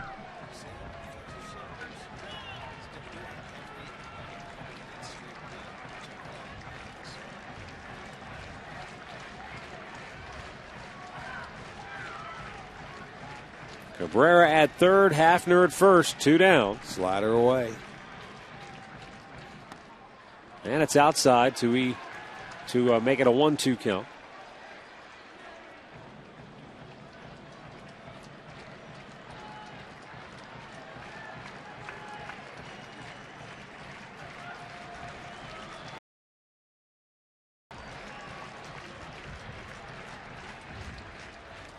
And he got him to chase to strike out and end the inning. So the Indians had the potential for a big inning. They do get on the board. And after 6, it's 4-1 KC.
shows around happen right here at Progressive Field, and you have 14 different opportunities to get out here and check them out. We've got 2 Rock and Blast going on. The first fireworks show will be Friday, May 4th. It's going to feature lots of great rock music. You can go online to Indians.com. Get your tickets now for that. While you're there, make sure to check out the Flex Packs presented by Discount Drug Mart. 10 tickets. Use them however you want, and use them this Saturday. Remember, the first 15,000 fans will get a free Chris Perez jersey. You don't want to miss it. Get here early and get that jersey. Matt, Rick, back up to you guys. All right, thanks, Katie. 7th inning. And it's a 4-1 Kansas City advantage. Ubaldo Jimenez out after 6 innings of work. Tribe goes to the bullpen.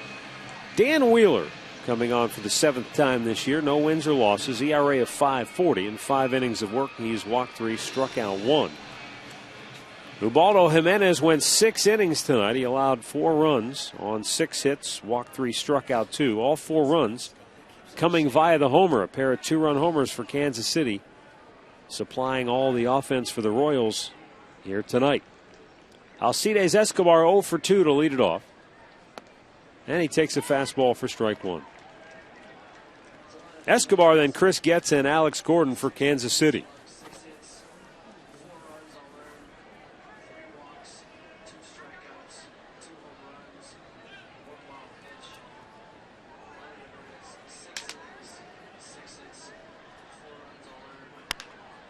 Chop toward third. Hanahan throws out Escobar, 1 away.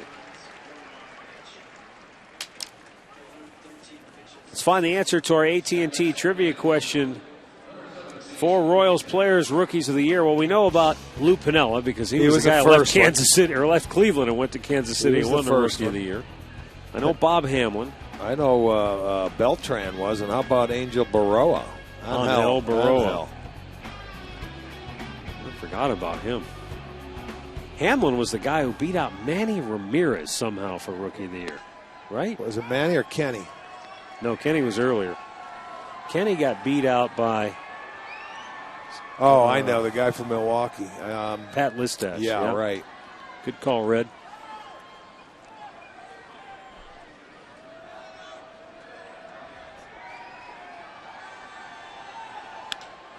Line drive, base hit into the gap. Cut off by Cunningham in right field. And gets aboard with 1 out for KC here in the 7th.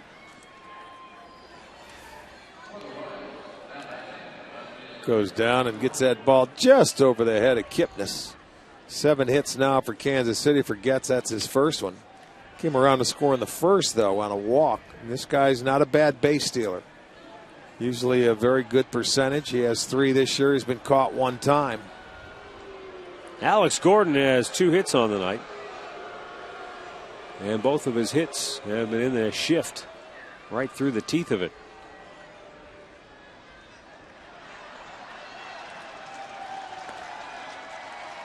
Both times he hit the ball between Cabrera, who's right near the bag at second, the shortstop, and Jason Kipnis, the second baseman, who's pulled around.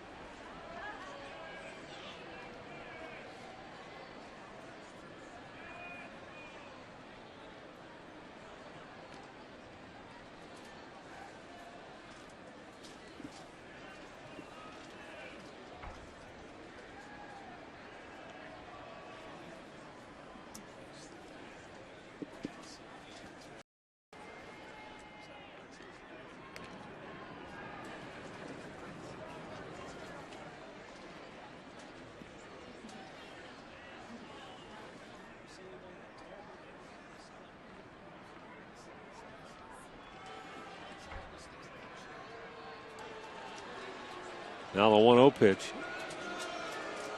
And that's line to left. Duncan broke in. Now goes back to make the catch. 2 down. Let's send it back to the studios. Once again, here's Al Pawlowski. All right, Matt, let's head to Minnesota where the Boston Red Sox out on top of the Twins once again. This time in the top of the 2nd inning. It's Mike Aviles. 3-run home run here for the Bo Sox. They're up 4-0 now, heading to the bottom of the 2nd inning. Clay Buchholz on the mound for Boston. Matt? All right, thanks, Al. Here's Billy Butler. 1 for 3, his 2-run homer in the first. Got Kansas City on the board right out of the gate tonight.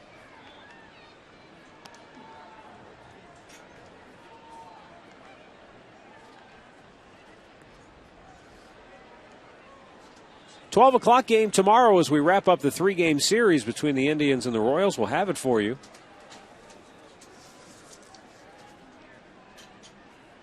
On STO. Friday night is a WKYC Channel 3 game.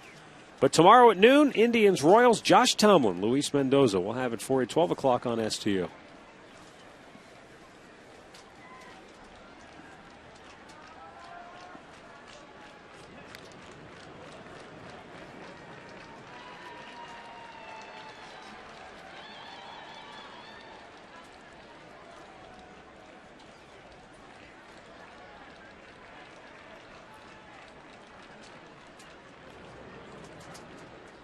Wheeler keeping a close eye on Getz.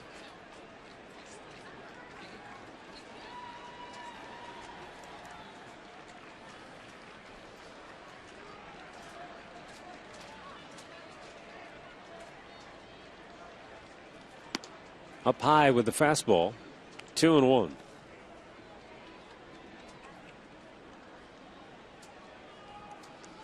Well, this is a guy you're going to let swing the bat. You're not going to try and steal because he's a doubles machine. He can hit extra base hits with 2 outs. Now, if he was buried in the count with 2 strikes, I could see you taking off. But right now, you let him shoot the gap, especially when he has the count in his favor. Cuts and misses, 2-2. Butler already with 6 doubles on the year, but Mike Moustakas, his teammate, has 7. Well, Butler had 5 when we were in Kansas City. And he's been in somewhat of a slump. Well, yeah, he came into the series 0 for 14. Right. This guy, this is a hard guy to get into a slump because he uses the whole field. He's such a good hitter. He stepped up tonight. Had the count in his favor and got a high fastball or a high pitch out over the plate from Jimenez and gave him a quick 2-0 lead back in the first.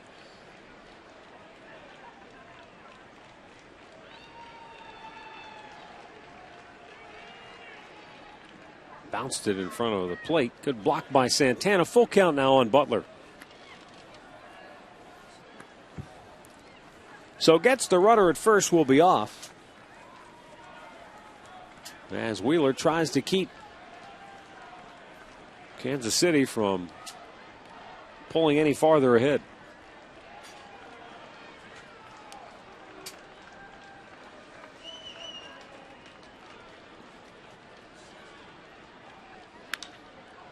In the air to center. Brantley racing back. Runs it down on the warning track.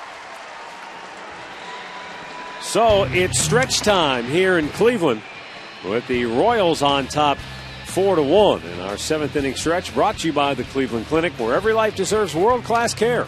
Call 216-444-CARE for an appointment today.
to look in from our Panini's camera. Stop by Panini's Bar and Grill and get overstuffed. Jack Hanahan, Jason Kipnis, and Casey Kochman due up for the Tribe. Luke Hoshaver, through 6 innings, has allowed 1 run on just 4 hits. He did walk 2 in that 6th inning, and it looked like the Indians were just about ready to knock him out. But he got Hafner to ground a ball to first, where Hosmer made a terrific play, and then he struck out Duncan to get out of trouble.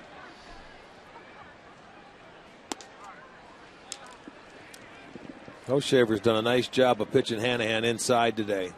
Both times he's been able to get in there. Popped up in foul territory to the catcher, and then the first time he broke his bat.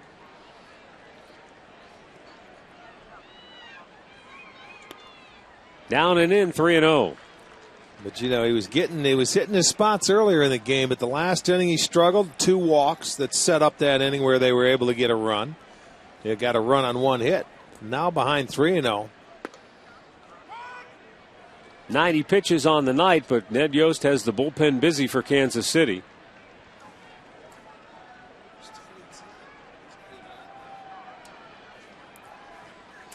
And another strike to run the count full.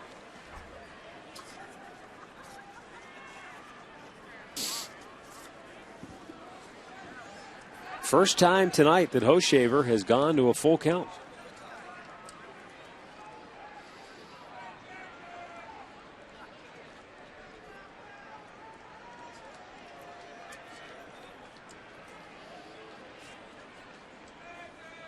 And he comes back to strike him out.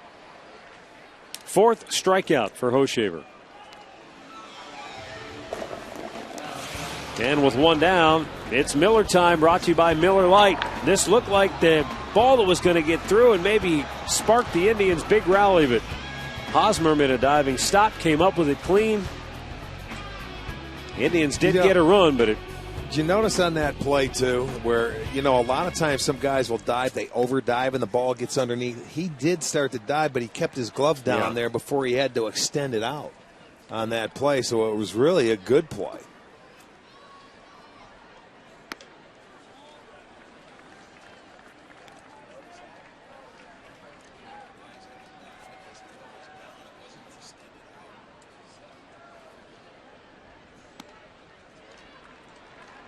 And then it's 3-0 to Kipnis. So he was 3-0 to Hanahan, but came back with 3 straight strikes to get him.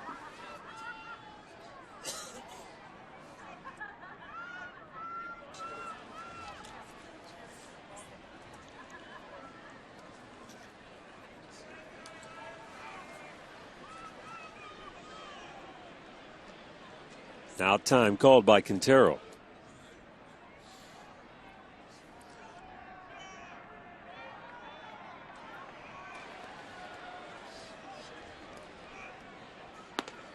And he missed up high.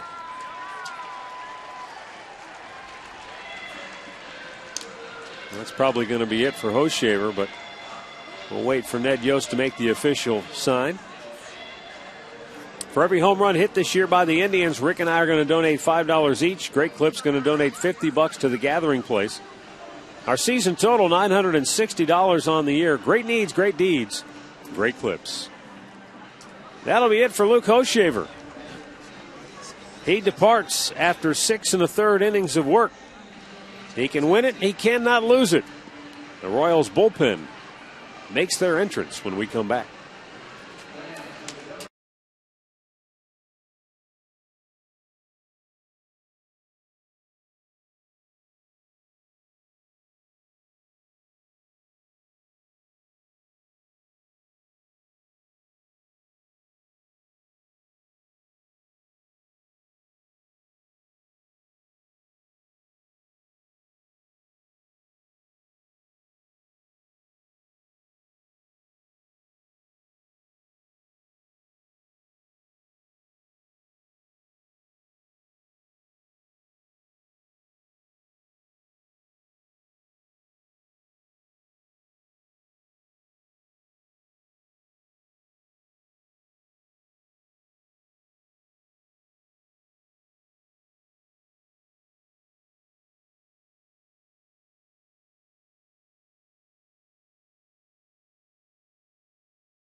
4-1, Kansas City on top, tried with a runner at first and one out. And left-hander Tommy Hotovy coming into the ball game. 7 games at AAA Omaha. You see his numbers. 17 strikeouts against just 5 walks in his 10 innings. Well, you can see where just from his warm-ups, he comes down from the side, a little different angle.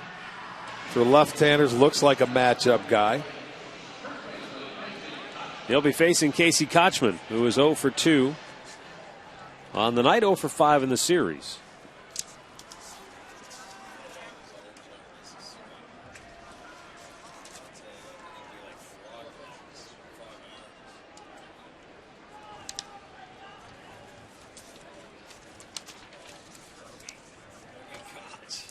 And he hit him. Ouch. So Kochman takes one for the team, and the Indians will bring the tying run to the plate. Oh, boy, that's not what Ned Yost wanted right there. He's coming in to get the left-hander out in his very first delivery. You can see he's talking to himself. He's swearing to himself. I can't do that. Now he gets the right-hander, and this is a break for the Indians in the end. Give him that one extra base runner, the walk, now a hit batter. That's how they set up last inning, and the more runners they want to give them, the Indians will certainly take it. Well, Aaron Cunningham, 0 for 2 on the night, steps in.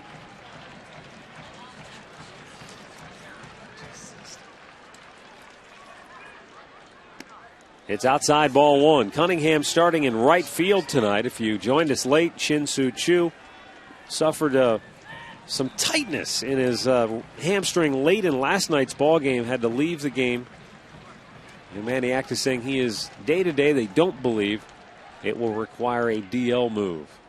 Cunningham bangs it up the middle, and it's through.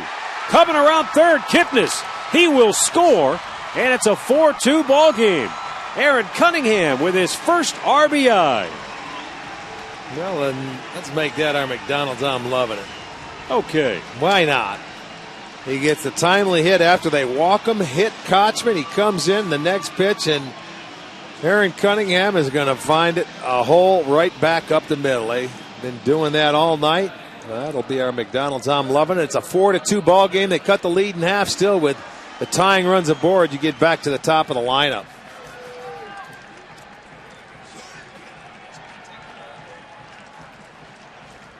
Michael Brantley, 1 for 3 on the night. He singled to center and came around to score the Indians' first run in the 6th. So just like that, the bottom of the order, setting it up now as Brantley takes a strike.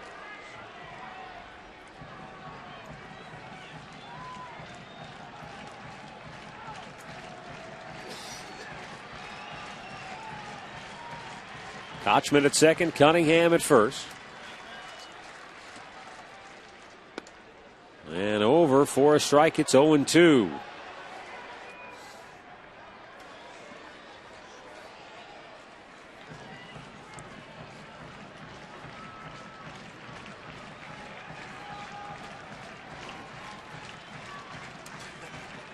Hotovy with the 0-2 pitch.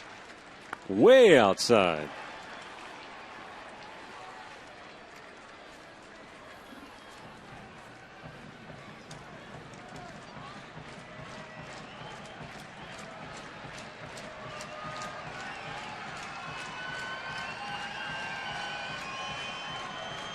Tommy Hotovy, the left-hander, ready. The 1-2 to Brantley. And he strikes him out, 2 down. Well, second strikeout in the inning. Out comes Ned Yost. Really took something off this breaking ball and dropped down from the side off the plate. It was a good location. Got Michael to chase that ball away. So they get the second out of the inning, and Hotovy will be heading to the showers. In comes Crow. Another timeout here in the 7th. It's a 4-2 ball game.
board here with 2 down in the 7th.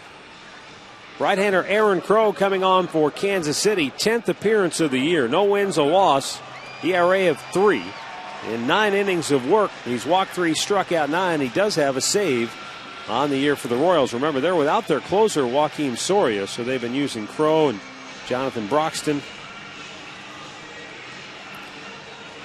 As Dribble Cabrera 1 for 2 with a walk. When we were in Kansas City, Crow appeared in 1 game against the Indians. He did pitch an inning and did not allow anything. Trying to get out of this 7th inning here.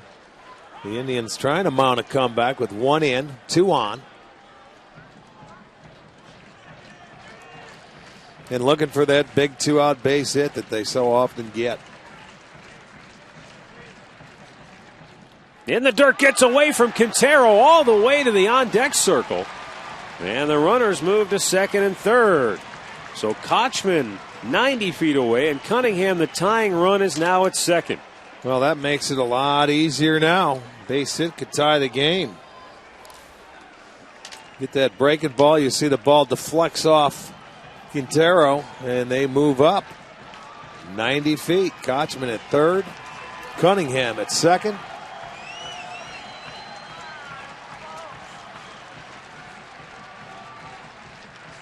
And the 1-1.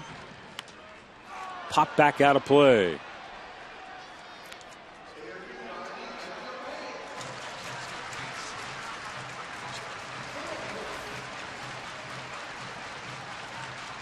Looked like he had a little bit of a hanger right there. Well, he had a good pitch to hit, but he fouled it off, so now it's time to battle. Just need a single here. Fights it off, stays alive, does Cabrera. See, Cabrera, a good low ball hitter. You get a pitch, I don't care if it's a fastball or a breaking ball, you get it down there, knees or below, he can still pick it up and hit it to the outfield. Sometimes he has a tendency to chase a high fastball. That's a little bit low. 2-2.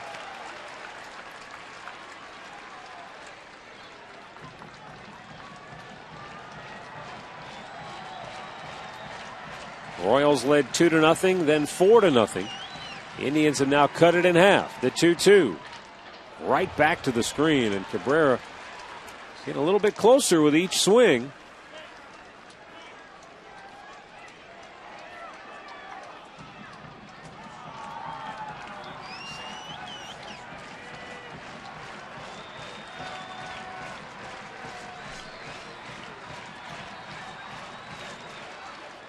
There's a fly ball deep left.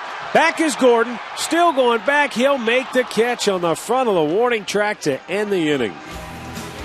So the Indians get a run back, but they still trail 4-2 as we go to the 8th.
This copyrighted telecast is presented by the authority of the Cleveland Indians and may not be reproduced or retransmitted in any form.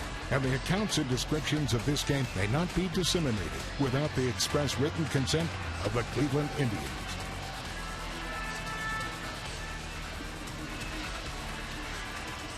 We have a 4-2 ball game here back in Cleveland, and you can create memories with your family in the brand new Kids Clubhouse area. The grand opening will be Sunday, May 6th. It's a renovated area for all ages on the mezzanine level. Features the rookie suite and a 4,000 square foot indoor playground. Log on to Indians.com for the tickets.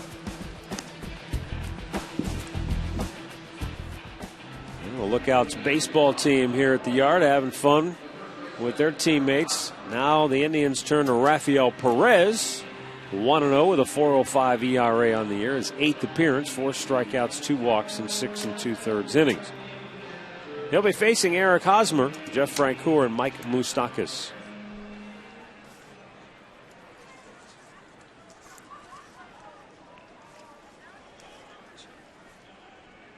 Hosmer hit a 2-run homer for the Royals in the 5th.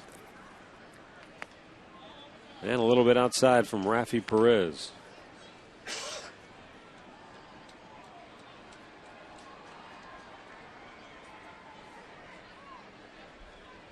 Seattle continuing to beat up on Detroit. Mariners lead the Tigers 9-1 in the 7th. Hosmer, a big swing and a miss. White Sox lost in 14 innings in Oakland today, 5-4. Boston leads Minnesota 6-1. They're in the 3rd at Target Field.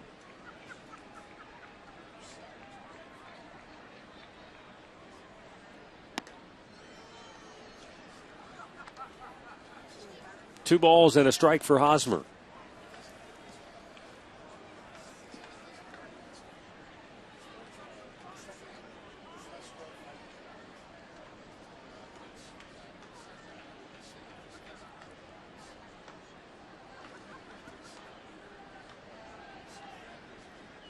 You know, with everything that's been said and written about the Red Sox woeful start this year and all the attention focused on Bobby Valentine, they started the night still only 3.5 games off the pace. So it's a long year. You'd think by what has happened that they were 3-14 coming in like the Royals, but they're still right there. Well, it's because it's Boston. It's because they're celebrating their 100th anniversary in Fenway Park and all the publicity they get. Hosmer, the leadoff walk. He's been on all 4 times tonight. 2 walks, a single, and the 2-run homer. Now Jeff Francoeur 1 for 3.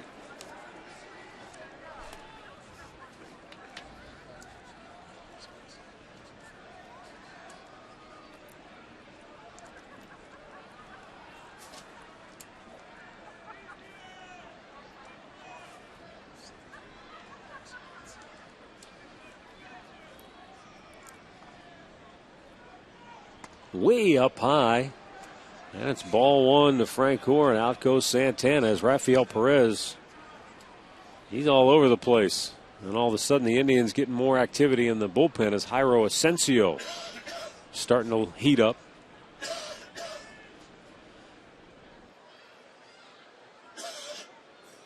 The team that began the night the farthest out of first place in all of baseball was the San Diego Padres. And they've already lost.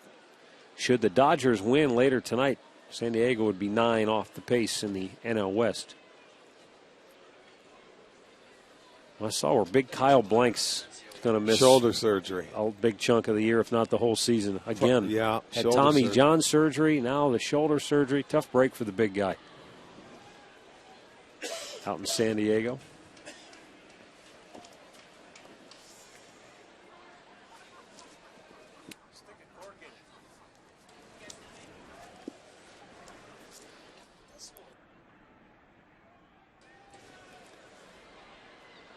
Now the set by Perez and the pitch to Francoeur. It's foul third base side.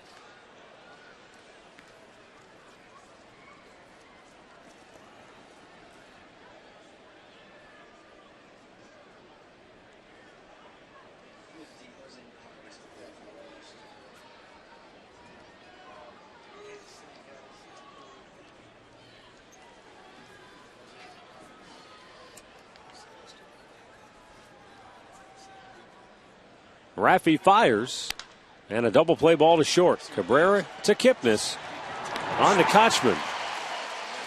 And with 2 down, that takes a little of the pressure off Rafael Perez.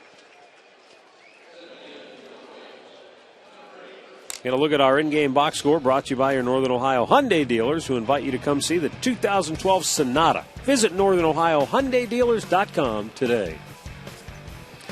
Well, where it was the bottom part of the lineup last night for Kansas City that did most of the action, now it's the top part. First 5.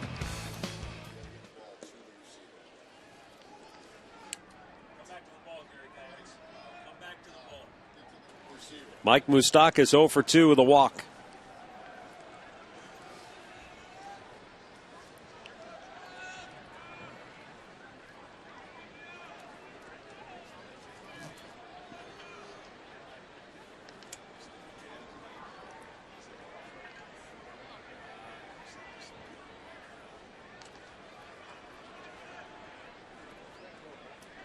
Now he's ready, the 1-0. Straighten him up. I think it's just one of those nights for Rafael Perez where he's a guy who relies on a lot of movement, and he does have a lot of movement. Very rarely does he throw a ball that goes straight. But tonight he's made 10 pitches, only 3 strikes, and yet he has 2 outs. He's not throwing the ball with the same velocity. His velocity is way down. Way down. He's usually, 87 or something like that. And I noticed that when we were on the road trip. Well, remember, he had some problems in spring training with the shoulder. Well, he may still have some problems with his shoulder because he's not throwing the baseball the same way. A little more zip that time, but he still walked him on 4 straight. Second walk already in the inning. Yeah. The right-handed hitting Humberto Quintero coming up. But it looks like Manny content to stick with Perez at the moment. He's got Asensio up, and Asensio is ready. 9 out of 12 pitches for Perez in this inning have missed the strike zone. Oh, first movement. No chance for Santana there. He had no opportunity, even if he holds on to the ball. They were going on first movement with 2 outs, and it was a great call.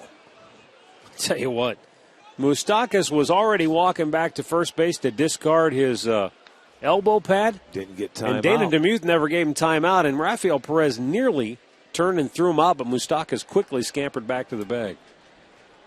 You got to get time out until you see the hands go up by the umpire. You don't leave the base. And it's up high, ball 1. Wow. Or ball 2, I should say. This is painful for me to watch. I mean, with 78 miles an hour now.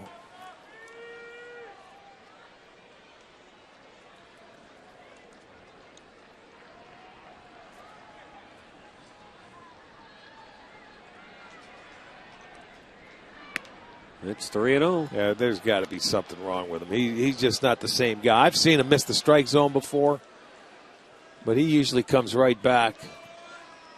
But as you said, he's been, 83 at best and 79? He's laboring. He is laboring.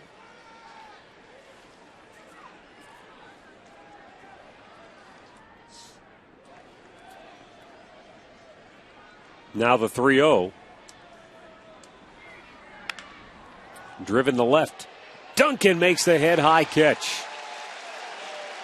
Somehow Rafael Perez navigated his way through that inning. 4-2 Kansas City, middle of the 8th.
4-2 KC. And we go now to the bottom of the 8th. Carlos Santana, Travis Hafner, and Shelly Duncan do for the Tribe. Aaron Crow, who got the last out of the 7th inning, stays on to work the 8th.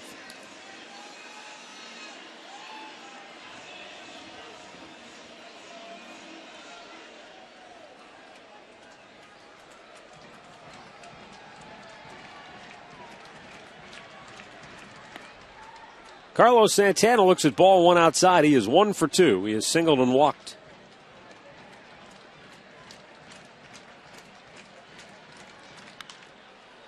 And a high pop foul near the seats, but Gordon's there to grab it.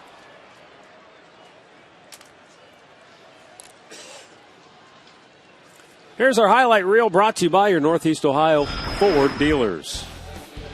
Well, Luke Hoshaver gave the Royals what they needed. You said it was going to take a good pitching performance to snap them maybe out of their slump. He went 6 1/3. Didn't go shutout baseball, but he only allowed 2 runs.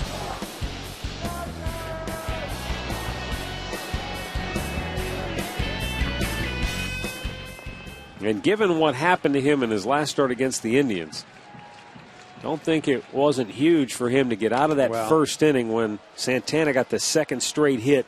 And it looked like, oh, maybe here we go again. But Santana got caught trying to go to second, short-circuited the inning, and he cruised after that. Well, the big play of the ball game is Hafner's ball, where in the Hosmer, 6th inning, yeah, went over there with the bases loaded, took a base hit away, and only allowed the 1 run. Now Aaron Crow comes right out firing, gets Santana to foul out. He's got Hafner down 0-2.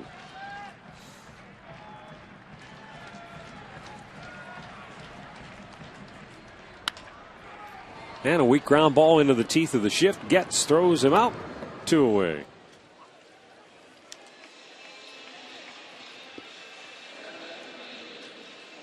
And that'll bring up Shelly Duncan.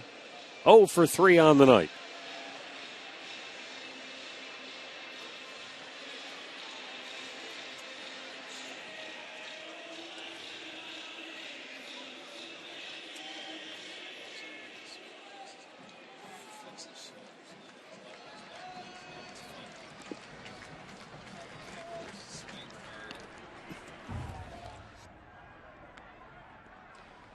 That fastball missing inside to Duncan.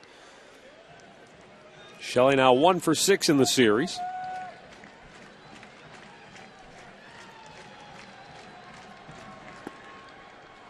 And a strike to the outside corner.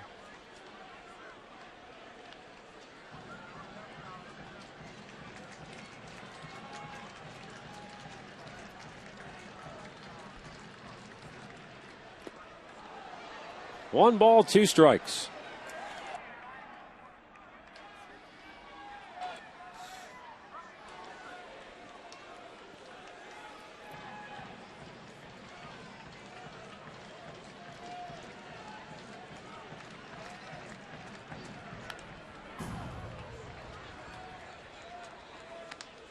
Well, breaking ball that might have backed up on him. Well, right now, Shelly's got a long swing, and he's swinging a lot of pitches out of the strike zone.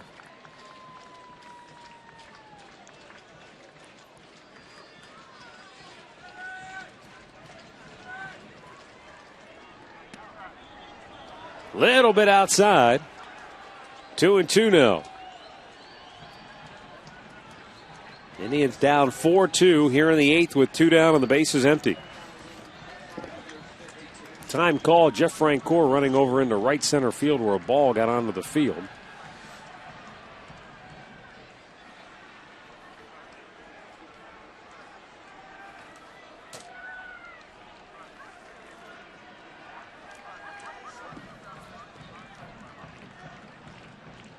And the 2-2. Got him to go fish again. So the Indians go 1, 2, 3, and we go to the 9th, 4-2 Kansas City.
Folks are bundling up because the wet stuff is falling in a hurry here at Progressive Field.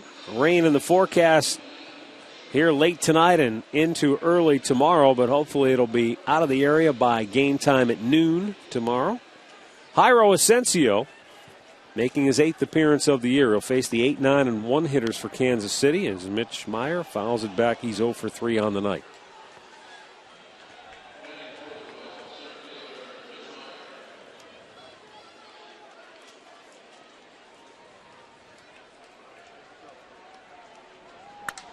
Meyer drills it to right.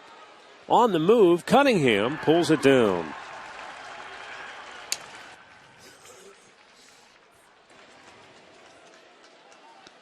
Conrad's Tire Express and Total Car Care post-game show comes your way immediately following the game here on Sports Time Ohio. We'll wrap it all up for you, have the highlights, get you set up for the series finale, which again comes your way tomorrow at noon right here on STO. Up and in to Alcides Escobar. Escobar is flied to center, bounced back to the pitcher, and grounded to third.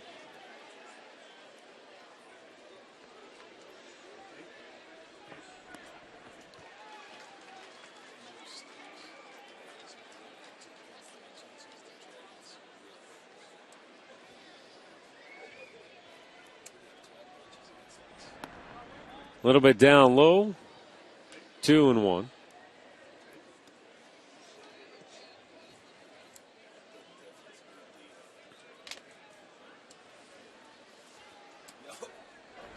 Fastball hit down the right field line. Fair ball headed for the corner. Cunningham plays it off the sidewall, but Escobar cruises into second base with a 1-out double.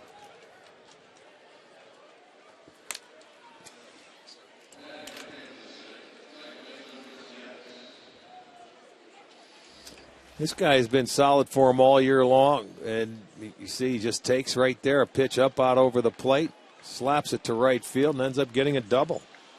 It's his 6th double of the year for Escobar. So they have another insurance run in scoring position now with 1 out. Roll it over to the top part of that lineup and give him an opportunity. Chris gets 1 for 3. He walked and scored in the first, singled his last time up.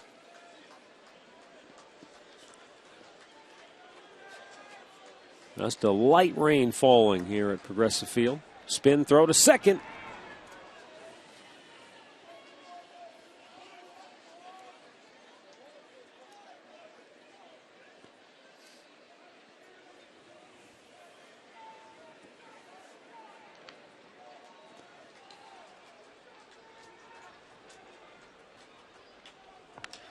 And that's bloop to left, coming hard. Duncan will play it on a bounce. And everybody's safe as Escobar moves to third.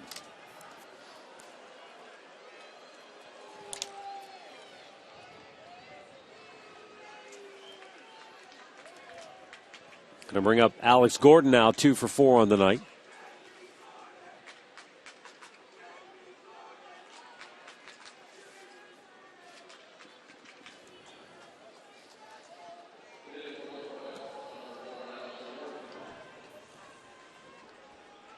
Jairo Asensio giving up back-to-back hits here in the ninth. The Royals trying to add to their 2-run advantage as they try to stop a 12-game losing streak.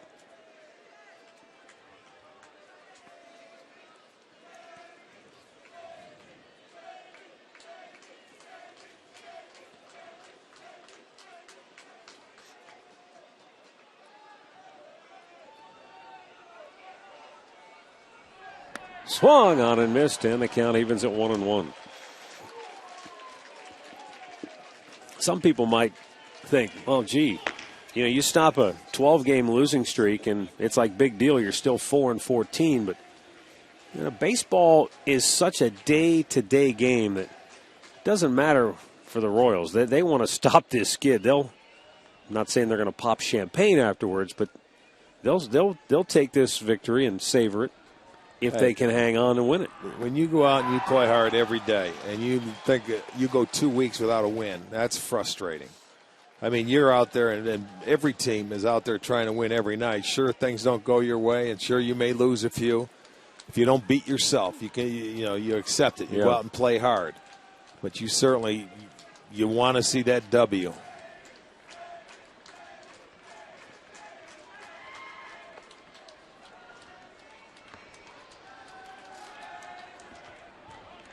Came off the mound. Had Escobar breaking a little bit, but he can afford to dance off the bag because Hanahan's pulled over toward the hole with Gordon at the plate.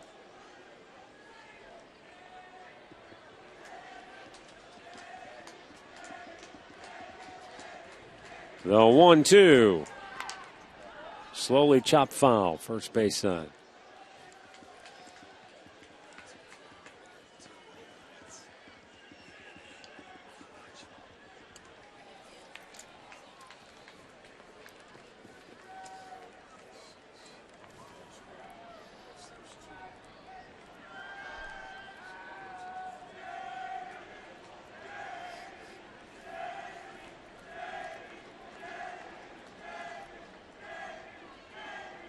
Asensio sets in the 1-2 to Gordon. Missed up and in with it.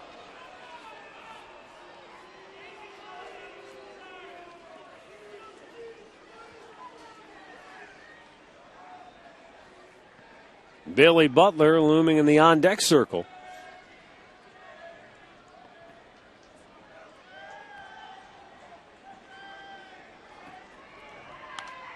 And it's fouled back.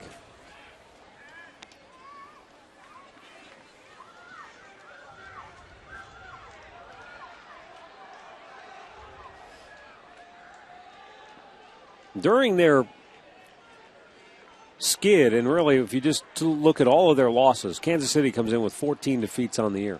In those 14 losses, 9 times they've lost by 2 runs or less.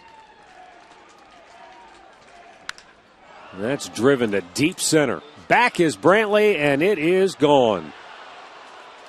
Jairo Asensio serves up a 3-run tater to Alex Gordon to dead central.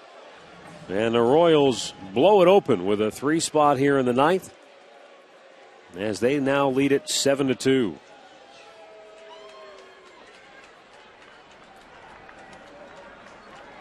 Third home run of the game. They 3-run homer and a pair of 2-run homers. So you can see how they do their damage out over the plate, and he gets great extension. This ball straight away center field. No, it is a 7-2 ball game now.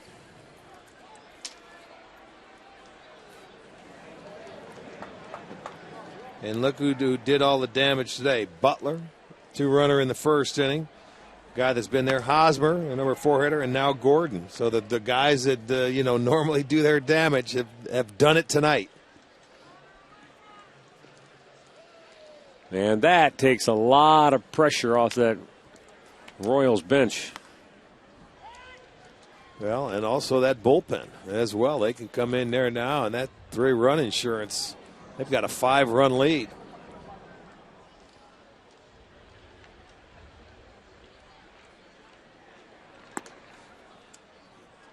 Up high, 3 balls and a strike.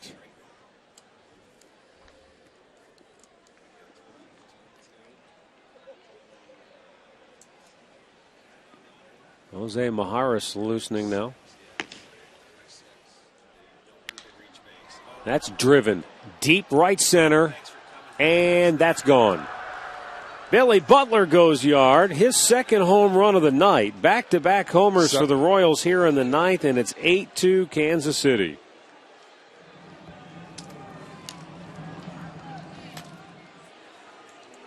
Baseball is a funny game. You think about the 8th inning. Rafael Perez out there flipping it up at about 80 miles an hour.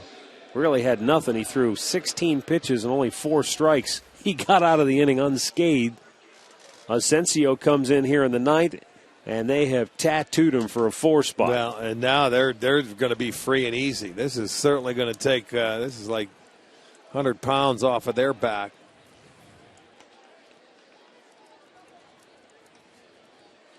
Yeah, look at their smiles all in that dugout right now, and rightfully so.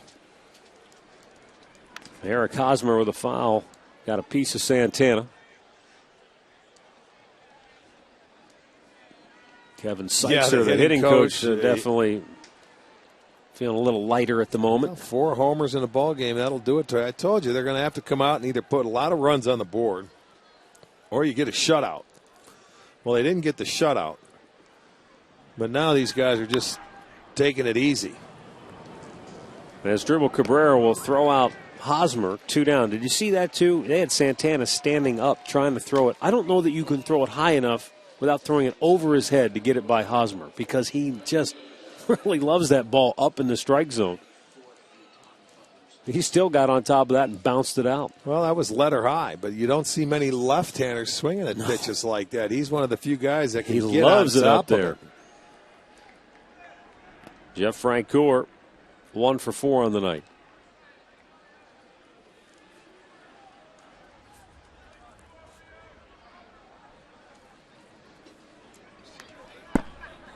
Fouled back.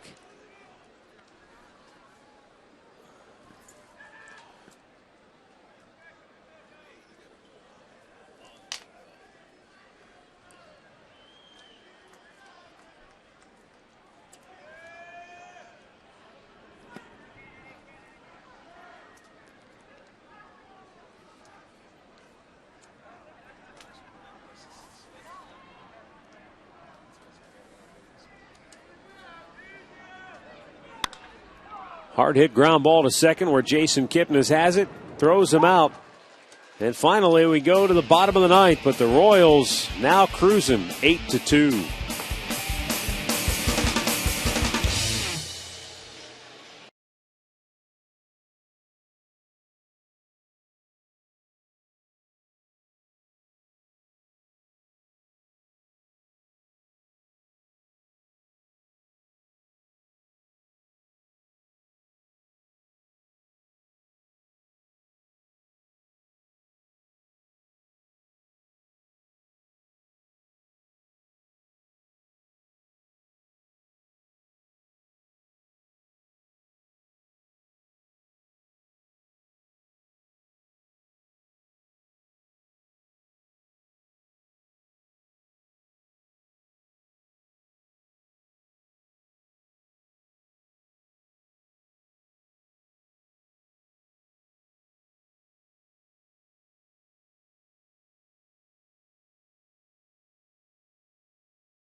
Field, Kansas City goes back to their bullpen. The left-hander Jose Majares will come on to face Jack Hanahan, Jason Kipnis, and Casey Kochman.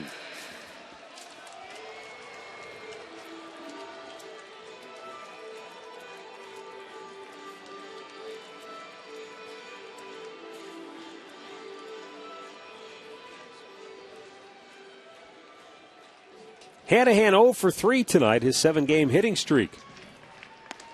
On the line here in his final at bat tonight.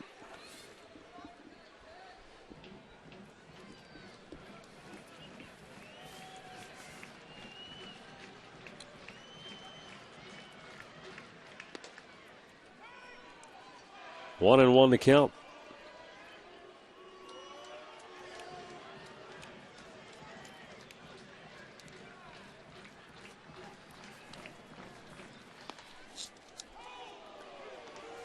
Now Jack falls behind, a ball and 2 strikes.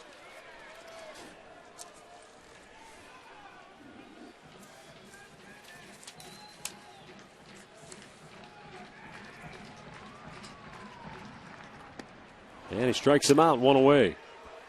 Josh Tomlin and Luis Mendoza, the matchup tomorrow at noon between the Indians and Royals as they wrap up the series, and we'll have it for you right here on STO. Tomlin coming off a terrific start in Seattle against the Mariners, in which he outdueled Felix Hernandez.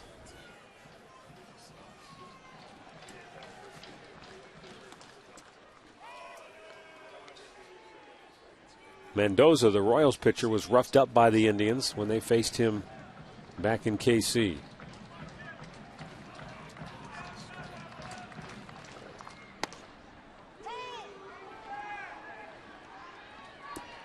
Oh, 0-2 the count. Kipnis 0 for 2 with a walk.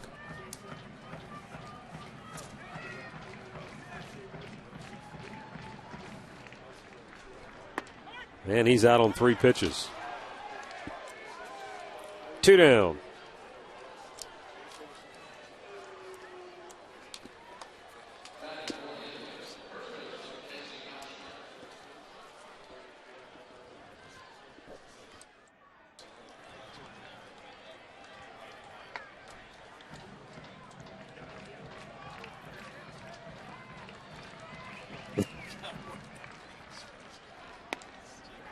And now Casey Kochman takes a strike. Kochman 0 for his last 21.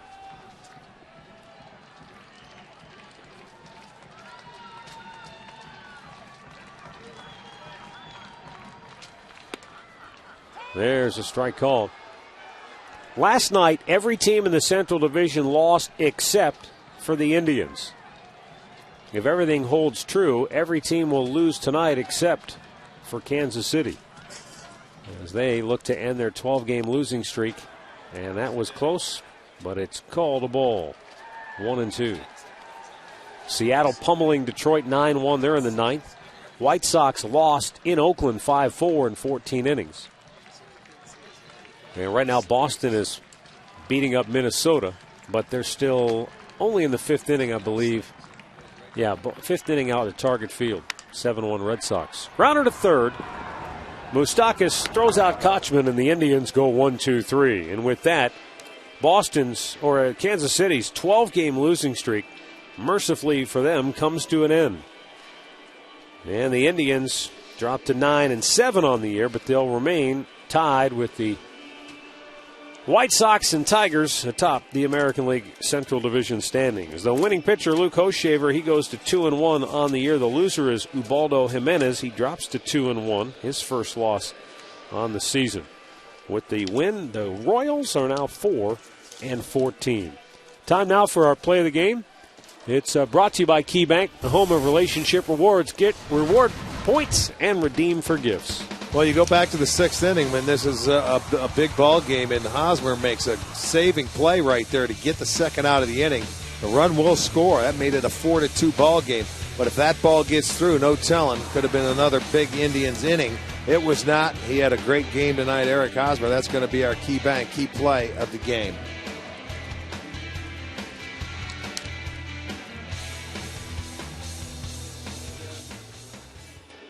So it's an 8-2 Kansas City win. They even the series at a game apiece. And we'll be back to talk about it on the Conrad's postgame show coming up next.